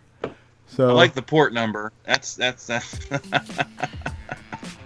I might not be able to join you tomorrow either, because I'll be getting my refrigerator tomorrow between 11 and 1. Refrigerators are good. All right, so what do you think, guys? You want to wrap this up, or you guys got more crap you want to talk about, or have we done enough public disservice? I think we're good for the public side. All right. So we are going to wrap up this episode of Geek Talk. If Matt Witt says, peace out, guys. Thanks for the laughs. All right, good job there, Matt Witt. Okay, so what we're going to do real quick here is we're going to play us out here. We're going to hear some of Alan's stuff, and then we'll do our official sign-off stuff. So for those of you who have been watching, you're watching a little special thing here we call Geek Talk tonight, where we're talking about just about anything. Ooh, I got a new angry, and I got a wow, and I got a love, and we've got 11 likes on this video, so that's kind of good. So yeah, we were just trying to talk about whatever the hell anybody wanted to talk about. Tomorrow we'll do the real show. We'll do the big show. We're going to do CoCoTALK live at, CoCoTalk.live is the website where we talk about the color computer and other important things, but not much is more important than the color computer. Can you guys... Hold on one second now. So I'm going to go back to share system sound. Tell me if you guys can hear this right here. CoCoTalk After Dark. Yeah. Okay.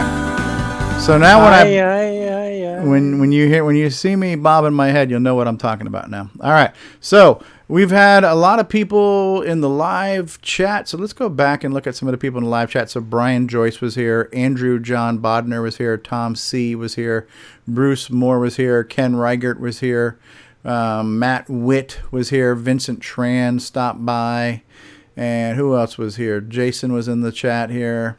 So we've had a bunch of people joining us live on Facebook.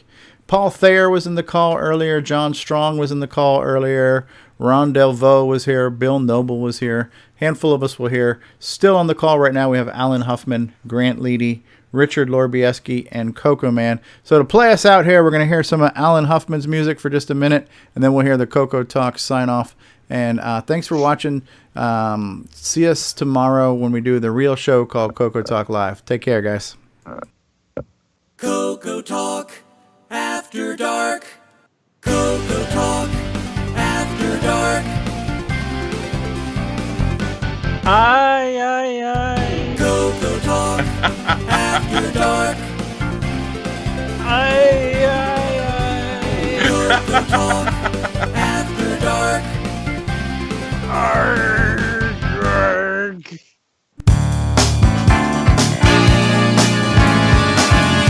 All right, ladies and gentlemen, this concludes another episode of CoCoTALK After Dark. This week was Geek Talk, where we talked about all kinds of geeky crap. Join us tomorrow for CoCoTALK Live on the internet. Thank you for watching. Don't forget to tip your waiters and waitresses. The more you drink, the better our show is.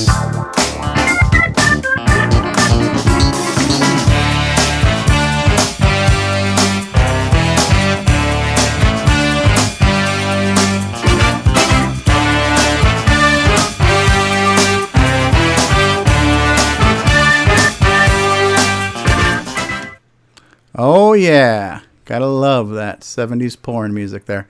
All right, guys. We'll see you some other time. CoCoTALK out. See ya. All right. And we're off the air. Cool. Good. Great non-productive use of time. It's good to hang out with people for a change. Yes. Good times. Good This times. is freaky. I'm watching people connect to my color computer. This is so weird. Yeah, the password is test. Ooh, excuse me. Yeah, I got in with Putty with no problem. I mean, it was slow, but yeah, it worked. And H for the menu. Right. I tried playing Global Thermonuclear War, but didn't want to do it. It's like 300 baud. Yeah, it's 1200. It's real slow, and that's why the next test will be with the Bitbanger. There's no flow control or anything on the Bitbanger part. Cool.